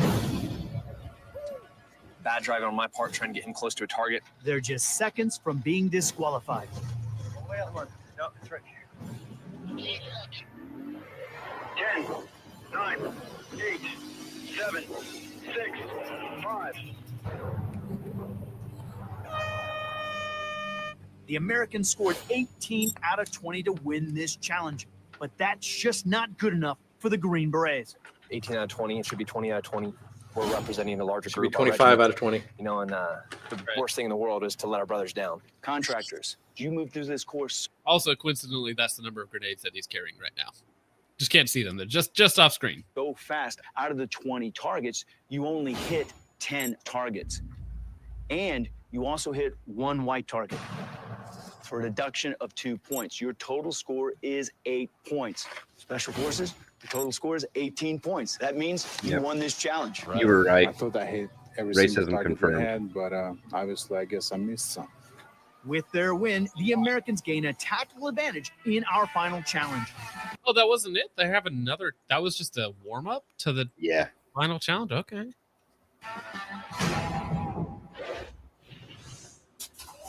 It's one. Before we get moving, I think there's just a few here to catch up on. Chris Swig for $2 says, James Reeves on life support after this AUG shoot. Yeah, you missed the AUG shoot at the beginning, but it was quite painful. While you're grabbing these, I'm going to use the bathroom real quick and grab a drink. Go for it. Andrew Vachon for $1.99 says, surprise land fair. Fun. Yes. Most of the time, I'm up to have anybody, especially on these silly nonsense streams. Like if anybody wants to hop in and hang out, like go for it. It's a good time. Curio Relic, inside you, there are 2 warrior spirits. Both have knives. Both are painted and tasers. I need to get a taser knife now. Uninspired by the SEAL Team 6 action that took out Osama bin Laden. On that mission, the SEALs... Yeah, so I have been told this. Nick says that the competition he did with the CrossFit guy is more recent. Should show that. Tim Kennedy lost a shooting competition to a random CrossFit guy. I have been sent that, so I might pull that up. Is that on YouTube or is that somewhere else? had a vital secondary objective: grab as much intel as possible. In just 40 minutes, a taser knife as a poop flash knife. drives, That's and video. hilarious. A treasure trove of information on Al-Qaeda operations. In our challenge, the operators will move into this village and try to neutralize 5 enemy combatants who will be firing back. Our guys need to find a computer. Wait, firing back? I missed that.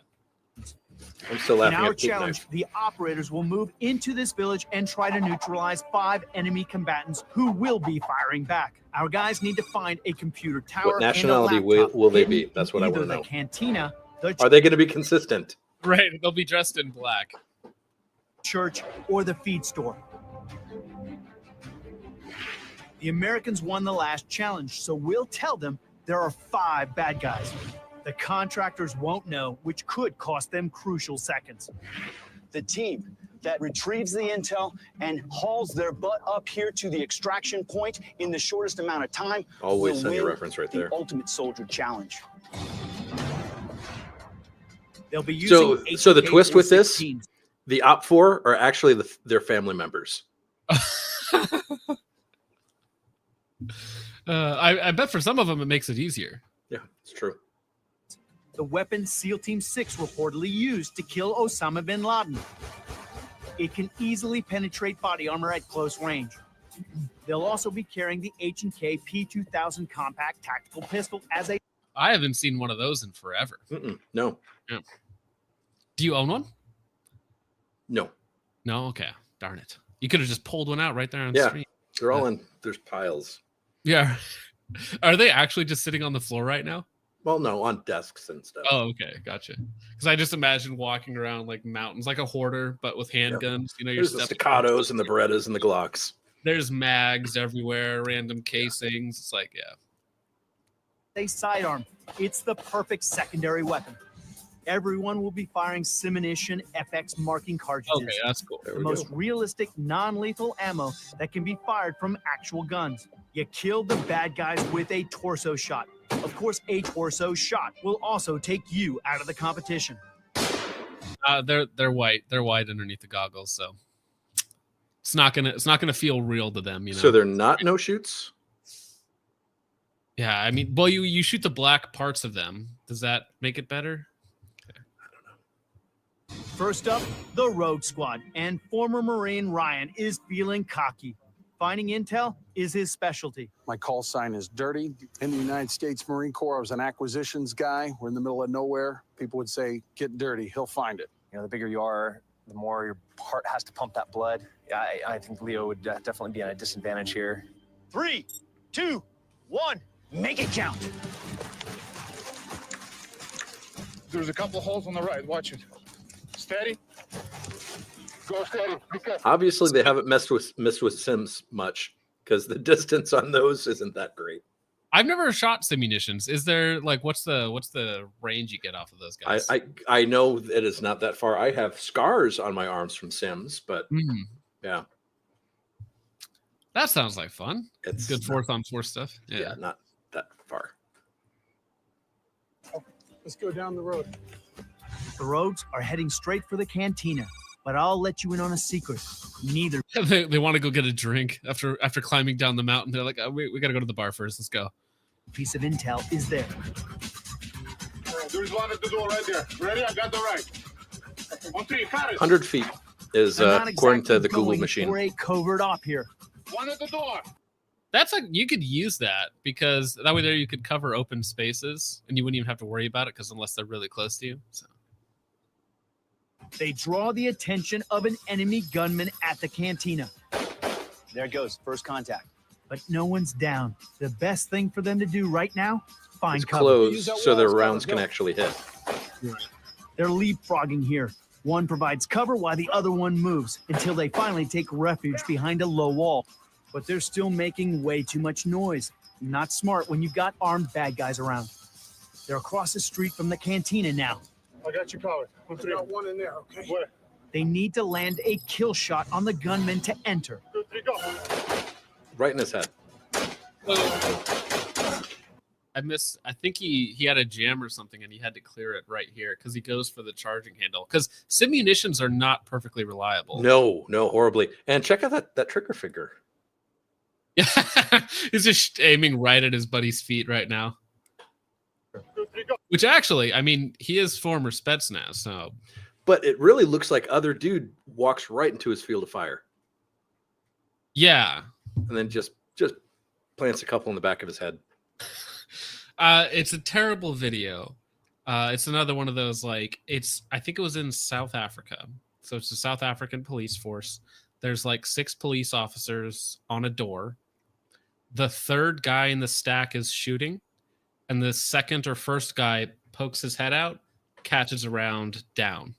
And it's from the outside, because you're watching security cam footage of it. Yeah. You're like, you can see what's going to happen. You're like, please stop, please stop, please stop. And the third guy is sitting there like 2 feet out. The first guy moves and just right into it. Just the worst possible timing. So, yeah. Very careful with that. Go. Yeah, he goes charging. Just walk right in front of where your buddy's going to be shooting. Good job. They killed the first of the 5 combatants. But remember, they don't know how many bad guys are out there. Right now, we're at 6 minutes, 7 seconds. I don't see anything. He should have eye protection on. I am offended. Check the table. No, the simunitions can't reach up there. He's fine. Nobody outranks safety. That's a Rich Mason quote right there. There you go. There's a box right there behind the chair. Check that. They're taking way too much time looking around. They're looking for snacks. Finally, they figure They're out hungry. There's no intel here and set their sights on the church.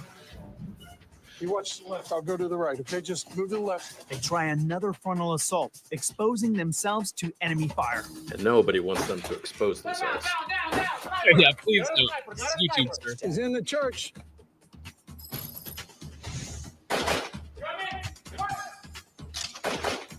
He's on the left side, Leo, right on this side. Heading away after you gotta fight for it. Switching to the pistol was easier for me to shoot around the door quickly. That way I did not have to put my whole body in a line of fire. That way I didn't need to see what I was shooting.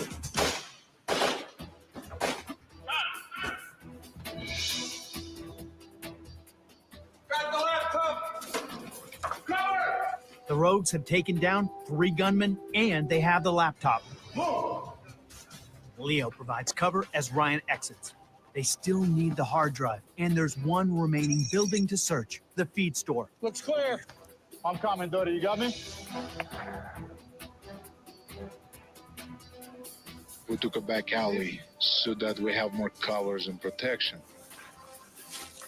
Oh, there's a guy sitting right there.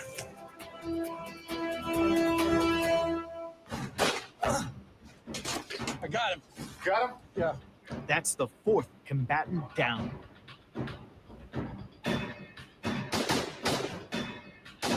See, dual wielding revolvers.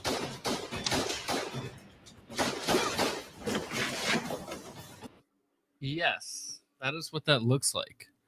Revolvers. Yeehaw. Yeah. They've just taken out their 5th and final combatant. Okay, he needs to do the Sunny Death Blossom thing with the handgun and the rifle at the same time. Now it's all about hustle. How quickly can they So yeah, they're at 20 minutes. Let's see how long it takes them to get back up the hill. get up here Gonna to die the on extraction point with the intel? I'm clear up here. 29 minutes. Go. Here's where losing that tactical advantage. Although they don't know that all the guys are down, so they're trying to go Oh. very slow, I guess. So that kind of makes sense. But yeah, 10 minutes to get out of the town. It really hurts. They could move much faster if they weren't worried about more bad guys. The heat is another obstacle. It's hot out here, probably in the neighborhood of 106, 107 degrees. You can tell they're feeling it right now. Now it's all about how strong are their legs, how good is their endurance, how hungry, how bad do they want to win. How difficult is it to keep up the accent? Right. Halfway through, it starts hurting. Go ahead. Cross the line, cross the line. I need a vacation. I don't like the way their rifles are swinging around everywhere while they're like right next to people who are just not wearing any protection or anything like that. Water. Time. Water, please. He sounds Italian there. Water. I need water, please. Yeah, he's from Brooklyn. Yeah, exactly. He's just an actor, like literally just an actor. Yeah. Like, can you do a Russian accent? The guy's like, Someone sure. IMDb this. He's got Yeah. he's been in something. That would actually be very funny. And a side note, time. the video game Delta Force is now available Delta on PC. Force? Is that a new launch? Yeah. Oh, Brand I haven't heard anything about it. Who's the maker of it? Yeah, that's a fine question. Yeah, this is the old school Delta Force from a long time ago, and now this is their new. It's been a long time since they had one. Who is it? It is. No, it's from another company that I'm not familiar with. Well, yeah, the PC Global Open Beta just started. Okay, so Leo Pavlushkin, the supposed Russian guy. Supposed Russian guy. Yeah, well, he might be Russian, but it looks like he was an industry pioneer in UFC, Bellator, and MMA, and he may have been the one who got Tim Kennedy into MMA, because it looks like he... What is this? Looks like he might run something called SureDog, SHERDOG.com. Yeah. That's interesting because there are some current UFC fighters that are associated with SureDog as well. So interesting. Yeah. There actually is a link there. So I was just looking at that game that you showed, Delta Force, and there's a what's the name? There's an Elcan in it, so Brass is gonna have to hop on. It's gonna break. Right. The game or the Elcan? The Elcan. And your EOTech will die after playing for 5 minutes. It was a because you forgot hard to change slog batteries. up that hill, and Leo's got a single choice word for it. Exhaustion. I was dying right in the beginning. Normally, I have a good breathing, good conditioning, but like I said, heat exhaustion gets you. Good job, brother. Semper. Well, we're alive.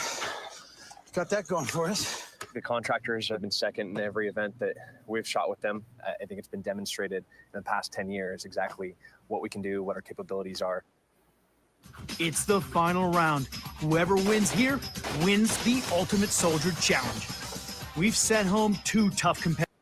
Dude, being the guys that gotta get shot twice in a row for this, it's like, all right, the other team's done now. Get ready to get shot again. Already. The Norwegian FSK team. Our 2 remaining teams have to retrieve intel, 2 pieces of computer equipment from this heavily guarded village. The Rogue Squad completed their mission in 32 minutes, 19 seconds. Water, please. The U.S. Green Berets have to beat that time to win the Ultimate Soldier Challenge. Being able to adapt to the heat is something that we're going to be able to overcome any physical challenge that we're put up against. You know, we've been operating in this for 10 years. You know, like, this is fine. We're cool. You know, like, relax. Just give us a gun. Since the Americans Tim and Matt won the previous challenge, it's time for me to award them their tactical advantage. You get to know exactly how many enemy combatants are on the field, okay? There are 5 enemy combatants. Use that information. Oh, that's cheap because that's going to give them like a 20-minute advantage now. Yeah. Very wisely. It's about a shoot, move, and communicate. That's what we do best. We're going to go full out just like we've done the entire challenge. Special Forces, hit the target. The Green Beret are trained exactly for this kind of operation. Both of these guys have served in the Middle East, so they practically sprint down the hillside despite the brutal heat. They get off the main road and circle around to the cantina. I don't hear any cantina music. A little disappointed. Was on it. That would make it feel a lot more authentic, right? Yeah. But I feel like John Williams would probably copyright them if they did that. Any targets that we saw, he'd lay down suppressing fire. 19th Where SF. somebody's laying down fire. That's local we for both me. get nice and close. I start laying down fire. By that time, one of us has killed him. 1 minute, 12 seconds. They've already dropped their first enemy The other guys didn't even make it into the town for like 6 minutes. Jeez. combatant. Now they're in the cantina. They're looking for either the laptop or the computer tower. We know they're not going to find any intel here. There's nothing on there.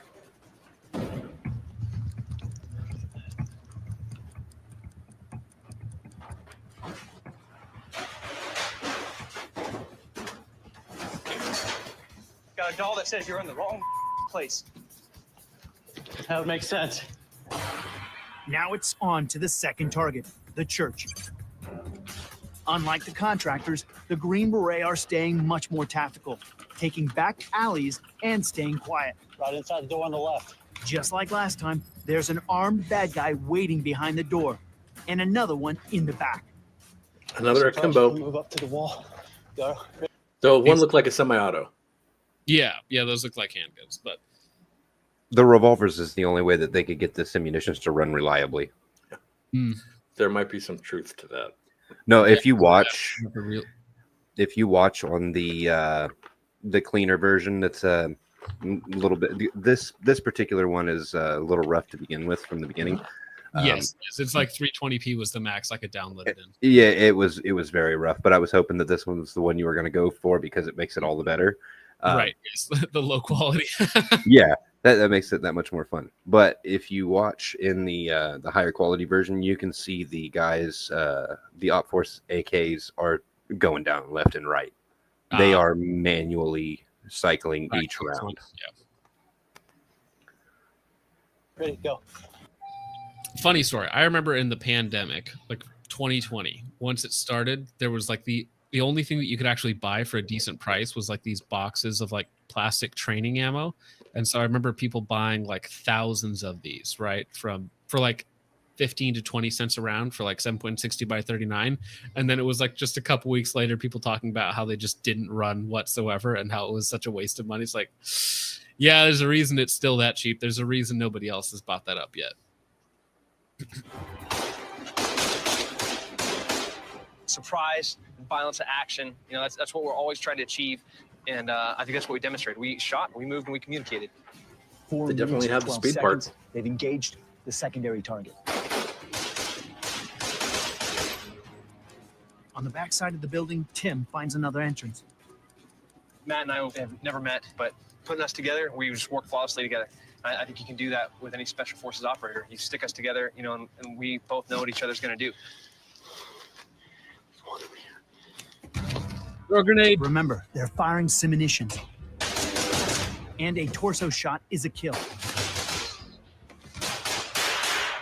They've taken down enemies 2 and 3. This is exactly what the Green Berets are trained for. It's clear, I got it. Modern urban warfare. Come in, I got laptop. They got the first piece of intel. Now another critical decision, how to get to the third building, the feed store. Let's go back the same way we came. So wait, so they know that they only have one guy left, or did they just eliminate everybody?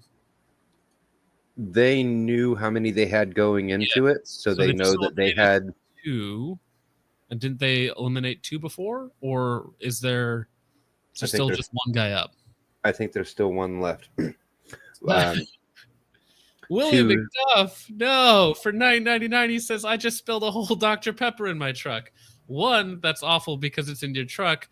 2, you just wasted a whole Dr. Pepper, which is like my favorite pop. Like a diet. It's my stuff, yeah.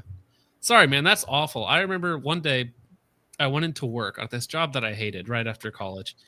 And I had my energy drink in the morning, right? As I'm pulling into work, getting out of the truck, I drop it in the bottom of my truck and just waste all of it, right? And I'm like, this day couldn't get any worse. I already hate being here. My energy drink is gone. My truck is sticky. I'm going home. But no. I had to finish out my whole day of work after they ruined it for me. Now they're backtracking through the territory they've already cleared. Very smart strategic and tactical decision making. They're going through another area they know is safe. Right back yourself. 3 down, 2 to go. 3 to go, 2 to go. Yep. 1 more target. Okay. So we have plenty of time. Yep. Full make. Yep. Let's go. Hit it up. Lead. The most important thing I learned in combat is to always have each other's back. That's how missions get done successfully. They approach the feed store from the rear and take the 4th enemy by surprise. Approach from the rear, take the enemy by surprise. Noted.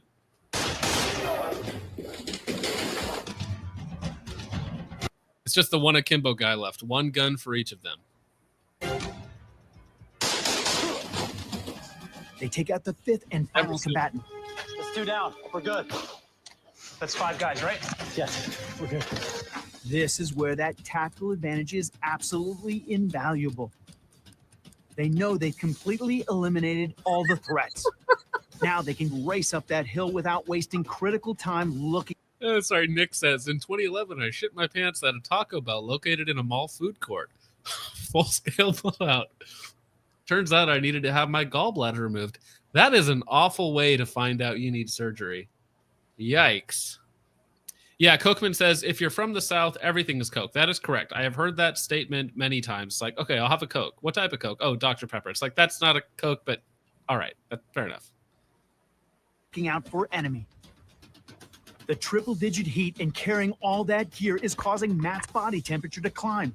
He's suffering heat exhaustion, but nothing will slow the Green Beret down. It's all about one thing, honoring their Special Forces brotherhood. You know, Tim could help him by carrying the computer. I mean, if your other buddy's struggling, you just have to walk up a hill. That's hard to do with a raging erection, though. Wait, it's in the computer? That's maybe. Yeah.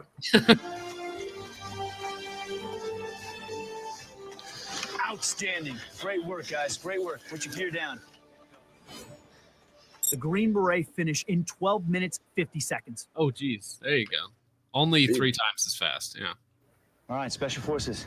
You guys worked well as a team. I could tell your communication was there. I'm about to throw up, man. I'm sorry. He's like, yeah, bro, I don't care. I'm going to go over here and feel bad for a minute. If you've seen when he was running up the hill, he just pushed the camera clean out of his face. Like the camera guy was pushing in on him. Yeah, he just pushed it. He's like, no. Yeah. Man, I'm too hot. I need to take this. No, yeah, you can suffer from heat exhaustion really fast. So another funny story. This isn't mine, but my brother was in the Army Reserves, whatever it is, National Guard, U.S. Army National Guard, something. Anyways, he was in training. He got heat stroke out there, and he started fighting everyone. And I remember him telling the story of in this heat stroke moment of like punching his sergeant or something like that, and then waking up like hours later after he's had this episode. So he's one of the few people that's actually like struck a person in charge of him and not gotten in trouble for it because he went through this like heat stroke episode. I don't know how all that stuff works, but it can happen very fast. It's happened before you know it's happened. That's the issue.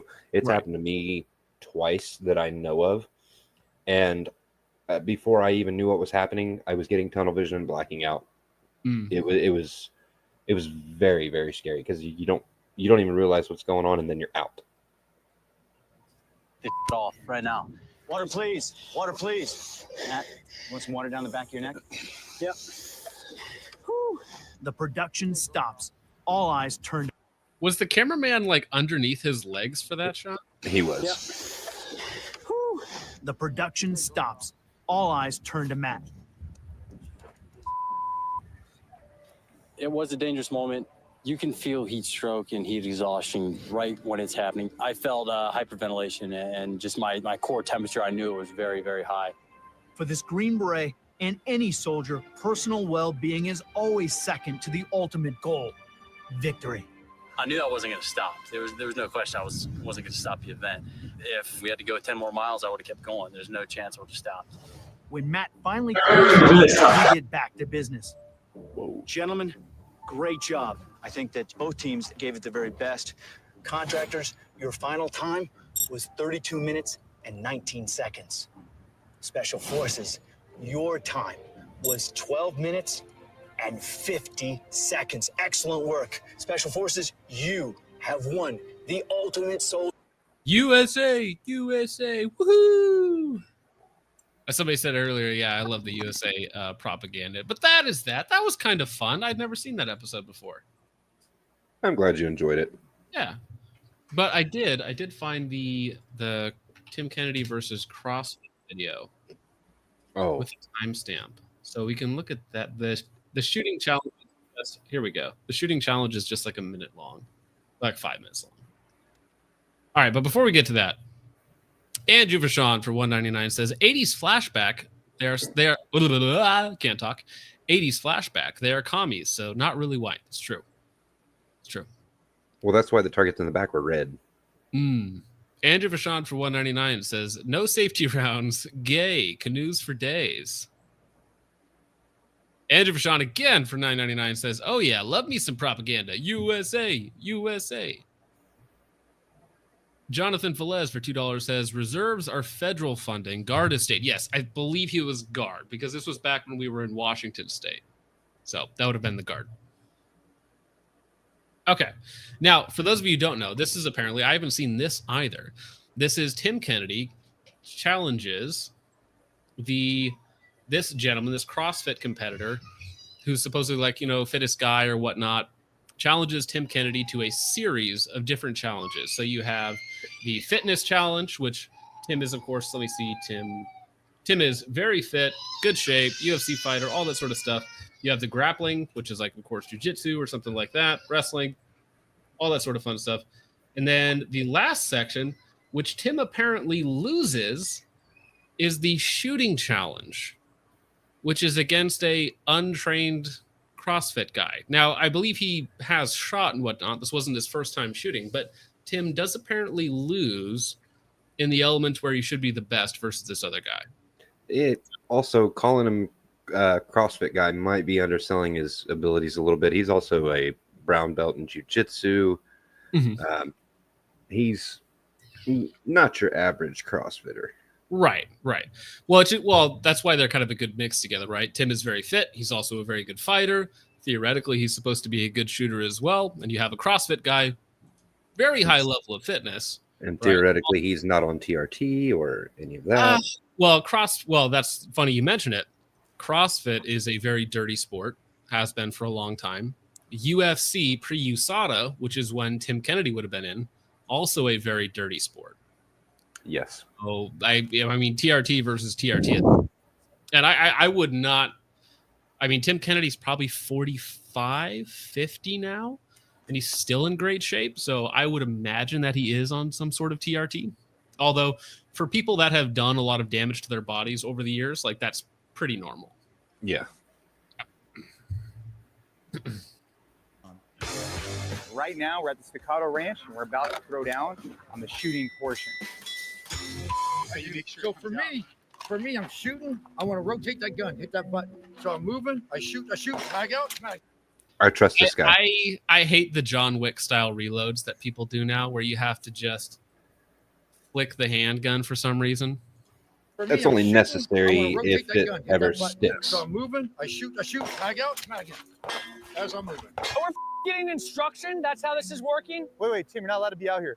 Oh, I'm gonna go. I get to go do some dry Is that Tim or James Reeves? I can't tell with the shorts. runs. I thought we were gonna have a cold start, and no. Okay, all right. There goes my dude. I'm like, hey, excuse me, sir. Can you please give me some cheat codes? Stop it. I was unaware that we were actually going to be getting coaching pre-competition. I was trying to get coaching pre-competition without you here. I mean, what I'm saying is I thought we were going to have like an even competition field here. So that's his competitor? Yeah, the really. I like that. Yeah. Yeah. We're here at Staccato headquarters in Staccato Ranch. Staccato, just like Origin, all American made. So we source everything that goes into our pistols. First here in Texas, we can't find it there. We don't leave the United States to source that stuff. You own a couple Staccatos, don't you, Matt? Yes. More than a couple? I have 3. 3, okay. Yeah. Did you watch the Lucas T-Rex Arms video with him and Brantley running the Staccatos? Okay, yeah. They had like 3 new Staccatos out, and they just started having issues like really fast. Like just a couple hundred rounds in on them, they started having issues. Well, that's not good. Yeah, all mine went through various classes, and I like them very much. Well, I know, Ben Steger, he was on, and he had great luck with his Staccatos. So, no, they're good guns. They seem great as long as you don't drop them. Yeah. Just like a SIG. Right. No, SIG, you don't even have to drop. You just look at it. Yeah. I was gonna say SIGs, they're either gonna go off when you don't want them to, the barrels are gonna blow out, firing pins are gonna come back at your face, all sorts of fun stuff. Before we jump back into this, I have a question. What's worse? A gun going click when you expect bang, or bang when you expect click? Probably the latter, because actually I don't know. Damn. They both sound horrible. Yeah. Yes. But I feel like, especially with appendix carry, if I'm sitting down, I know that I'm just screwed. I just shot myself, right? The gun shot me. That's why I carry a 17. Get a little bit past that. Right. Well, yeah, that's depending on what you're carrying, you're going to be pointed at some very valuable cargo there. Yeah. I don't know. Because same thing though. I would hate to actually need to draw a gun, point the gun, and then not get what I want out of it. So they both sound bad. But at least with the first one, I could, clear that. Rack bang. I can't unshoot myself. Very true. Or somebody else. Worst case scenario, shoot myself or somebody else. So I probably take the click no bang. Yeah. Personally. Doing today is pretty technical course. There's shooting on the move, very small targetry. Best time is going to take home the prize. Shooting ultimately is being able to do the fundamentals well and consistently. It should take somewhere in the range of about a minute. But man, if you're missing and if you're not reloading, if you're not breaking down and getting those shots, it could take a lot longer than that. Yeah, so this will be, I've never seen it, never done it. First time I walked it. Jason obviously is out there. If you take a little peek at this little, getting his, Tim, Jason. So the individual shooter will start sitting on the back of the buggy. They've got to put a round on each piece of steel. When you cross the orange line, you're going to be shooting your orange steel, both on the right side and the left side. Once you cross into the white, you're going to be shooting your white steel. 1 round per target. Any questions from y'all? I have no questions. All right, range is hot. Eyes and ears if you're going to be on the range. Shooter ready. Shooter's ready. Stand by.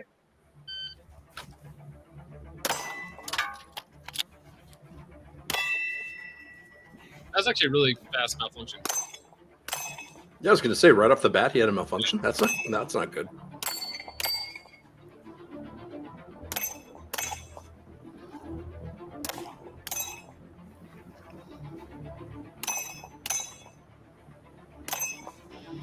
I feel like you got to be moving fast. Yeah. There's no point in taking those shots at distance. There's also no point in taking those shots while continuing to walk. There are some times where you are going to be taking shots on the move to blend positions together.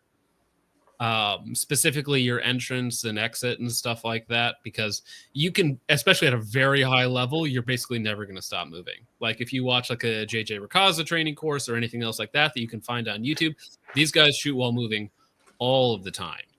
Now, But he's moving so slow that he is moving very slow. He could just run up, stop, shot, move, that sort of thing. But yeah, I think Tim is probably from a little bit older generation where slow is smooth is fast or something like that, which was taught for a long time. But yeah, I feel like being a little bit more aggressive like he was actually, which is funny because we just watched him in his stuff like 13 years ago, right? 2011, where that was from, being much faster and much more aggressive. Last flight.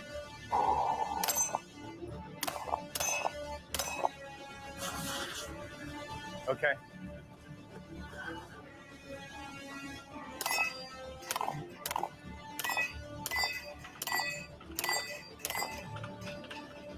$57.26.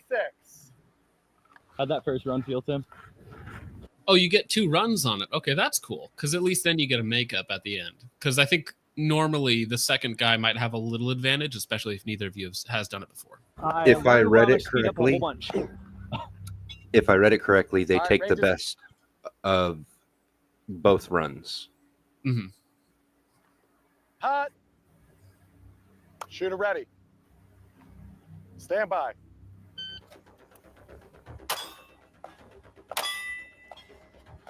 White.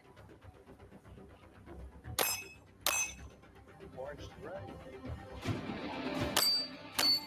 That was a long pause.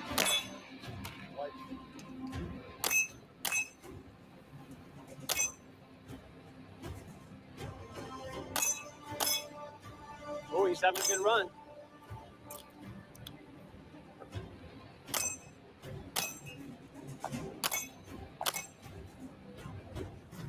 Got 2 to the right up. That's that last one.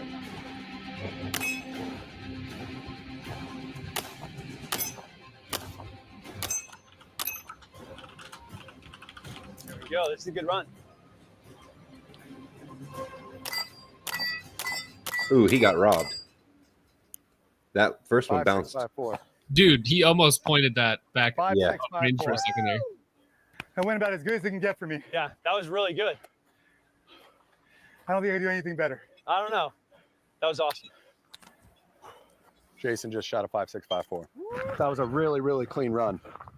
So they're within what, 2 seconds of each other there? And you see the different techniques. One was shooting on the move. The other one was run, stop, clear 3 targets. Run, stop, clear 3 targets. Very methodical. And you got one. Yeah, because there is an advantage to not shooting on the move. I can understand shooting on the move for maybe a rifle, but with a pistol, your foundation is basically everything. At least it is for me. I mean, it's more difficult, but yeah, no, you should be able to blend the ins and outs, the entry and exit to different positions better, obviously. But neither of these guys are like, USPSA champions or anything like that. One more go. Yep. To take him down. Yep. Tim's kicking it off on his final run. And the time to beat is 56 and some change. The whole thing's a sham, but I'm gonna kill him. I don't like this one bit. I think I will get more cleans than him. and I will get off the road before him. That's what I think. Shooter, are you ready? Shooter's ready. Stand by.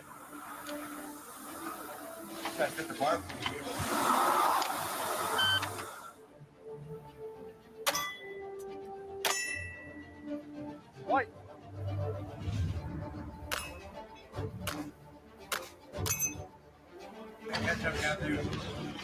Is he shooting a 34? Yes. Okay. I think that's a Terran special because it has the tan barrel in there and then the cuts out. I think that's a Terran. And then the other guy is shooting a staccato, which, I mean, pros and cons, I guess, but they're both good guns.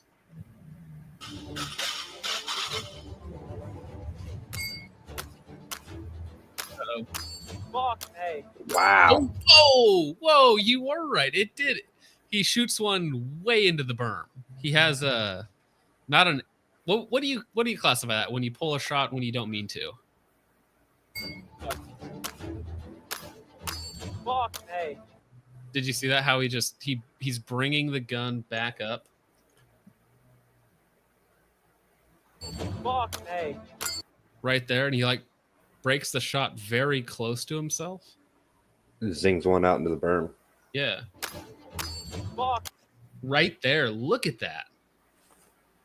Yeah. I don't know where that gun was pointed when he pulled the trigger. Over the berm. Oh, you seen the splash way back there.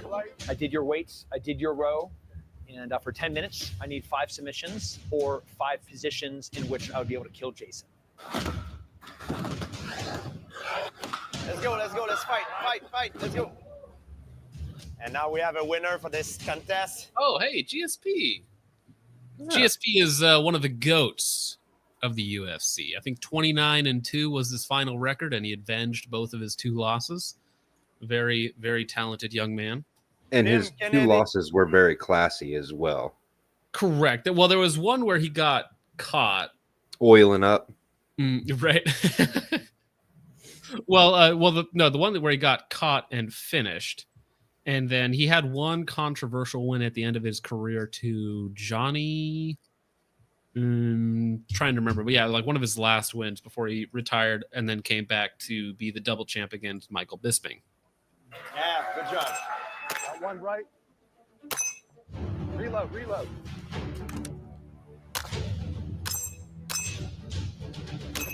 I was unaware that we were actually going to be getting coaching pre-competition. I was trying to get coaching pre-competition without you here.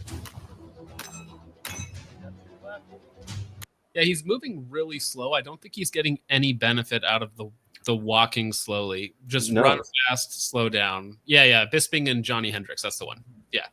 He submitted Bisping in the 3rd, but the Johnny Hendricks fight, a lot of people think he lost that fight because he was messed up at the end of it, but got the decision win.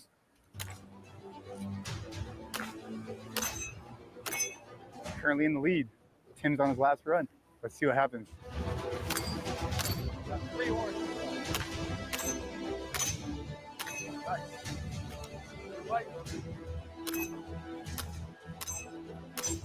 He actually did start just stopping there at the end. The very last 3 that he just stopped to shoot.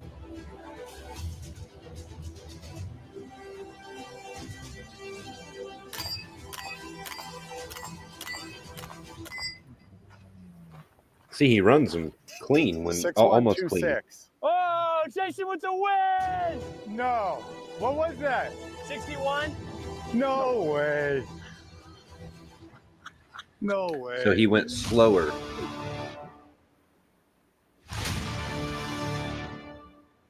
Pick your donation. Any charity. Oh, no. Yeah, that second run looked a little rough. For sure. They both looked rough. Well, but I don't know what I would like to see a really talented shooter run it so that I could know what it could be done in. I think that would help quite a bit. I would like to see an above average shooter run it. I think that depends on your definition of average, right? If you're like the guys who have never shot before. Yeah. Those guys into a course, or like those 2 guys, they can shoot, right? They're hitting small targets in between like 10 and 20 yards. Like they can shoot, but not that was not like a speed run, basically. All right. Well, that's really just about it that I had. But before we get out of here, we got a couple more. Willie McDuff for 199 says that's how they teach you to reload in the IDF. What was that in reference to? The flipping the mag. Oh, right. Well, to do that, you also have to not carry around in the chamber. So you got to draw it, rack it, and then you can go. But Brian, that's okay because you have it on a lanyard at all times, so it's never without reach. That's good tactics right there. Brian Isaacs for $2 says, so am I doomed? I just bought a P365X macro as my first. No, that's a cool gun. And also the 365s don't have the same issues as the 320s because it's a ground up design. The 320 is like a striker retrofit. Wasn't never designed to be a striker fired, because the original design was single action, double action with a hammer fired gun, if I remember correctly. And then they basically From what I gather, the 250. Yeah, it was originally supposed to be a 250, which is basically a better 226. But now they have the 226, which just looks like a hammer conversion on the P320. So it is what it is. Yeah. Well, all right, gentlemen. I think that is a great place to end it tonight. I want to thank everybody for showing up, for hanging out. Matt, where can people find you? Right now, I'm in my basement. Hanging out, having a good time. Yeah. Well, thanks for hopping on, man. I appreciate it. Thanks for having me. It's just nice to be on other people's stuff.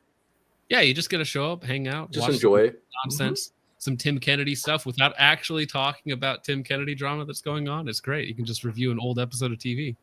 Speaking of which, if you're interested, it does sound like Caleb Giddings would be interested on being on one of these to discuss the episodes he's on. Was it Top Shot?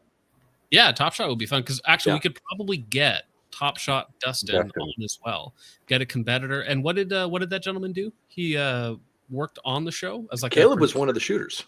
Oh, he was one of the shooters as well. Okay. Yeah. Gotcha. He was a Rat Fink is what he was called, if I recall correctly, by one of the other competitors.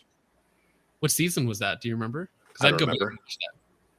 Oh, we got a couple more. They won't let us go. Logan That's sucks okay. at $9.99. Thank you very much. He says, thanks for the entertainment tonight. Of course.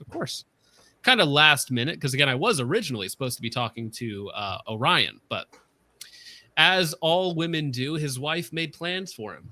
So that is how it goes. And Andrew Vachon for $4.99 says, I spent an unreasonable amount of money, low 5 figures, on premium carry guns this year. The macro holds its own, though I am still a Glock guy. Yeah, I think the macro, because I've had the 365, the 365 XL, and I liked both of those. I thought they were good little carry guns, but I haven't actually run the macro yet. So, and I just picked up a fuse. Okay. It needs to be used a lot more. It's sitting right next to me, but I can't pick it up. I don't know why. It's so strange. Little silly YouTube. So strange. Something like that. Hey, Helix92 is a member on YouTube. I don't know what that means, but I think it's a good thing. All right. Well, Richard, what do you got going on? Well, a whole lot of nothing right now. I'm just going to be posting some more clips from the Ben Steger stream and the Fallout stream from the other night. We'll see how that goes. I don't want to necessarily dig on Pronka too hard. Well, I'm still, in theory, I have Pronka coming back on at some point. He's still offline. I still don't have any contact with him. So in theory, he will come back on this show at some point. Lucas was in the chat last week saying that that Matt will be back on. That's all he said. He didn't get into any more detail, but he did say that yes, Matt does plan to come back on. So we shall see. I think all three of them are the same person. Right. It's just a mask they put on, which is why when Lucas and Matt were on the stream at the same time, Lucas had to have a black screen because he was actually wearing the Pranka mask at the time. That's some good conspiracy theory rabbit holes right there. But yeah, so if you're not familiar, Richard runs the Clips channel. So I don't do anything with that. Richard takes the stuff, he edits them, he puts them up there. He's also on the Discord. He's a mod on the Discord. And yeah, so Richard does a lot of work behind the scenes. And he's also a good person to bounce off of on a live stream. Don't take that out of context. Well, I do have a lot of cushion to bounce. All right. So Matt, what is your favorite saying to lead us out of here? My favorite saying is make sure you're supporting those sources that you have found to be beneficial. What I mean by that is current gun content is definitely getting just massacred. Massacred? No. It's getting ignored by the algorithms. Mm-hmm. So you as the listener, you as the viewer have an opportunity to act as that algorithm and help share. You can like, you can share, you can subscribe, and do that with all the content that you appreciate. And it doesn't necessarily have to be Focus Trip or me or anyone. It's the stuff that you appreciate. Make sure you are supporting them. And it doesn't have to be money. It can just be those likes and those shares. Yep. So if someone's sharing something that really helps you understand something better, share it. 100%. And if you're not familiar, of course, Matt runs the primary and secondary channel, which does great long-form discussions over very long, over a wide variety of topics. I was just on late that show Monday night with Hop and Brass. Great episode. Go ahead and check that out. And yeah, with all that out of the way, gentlemen, I hope you all have a wonderful night. Thank you so much for watching. I will see you in the next one. God bless.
Memories of me behind.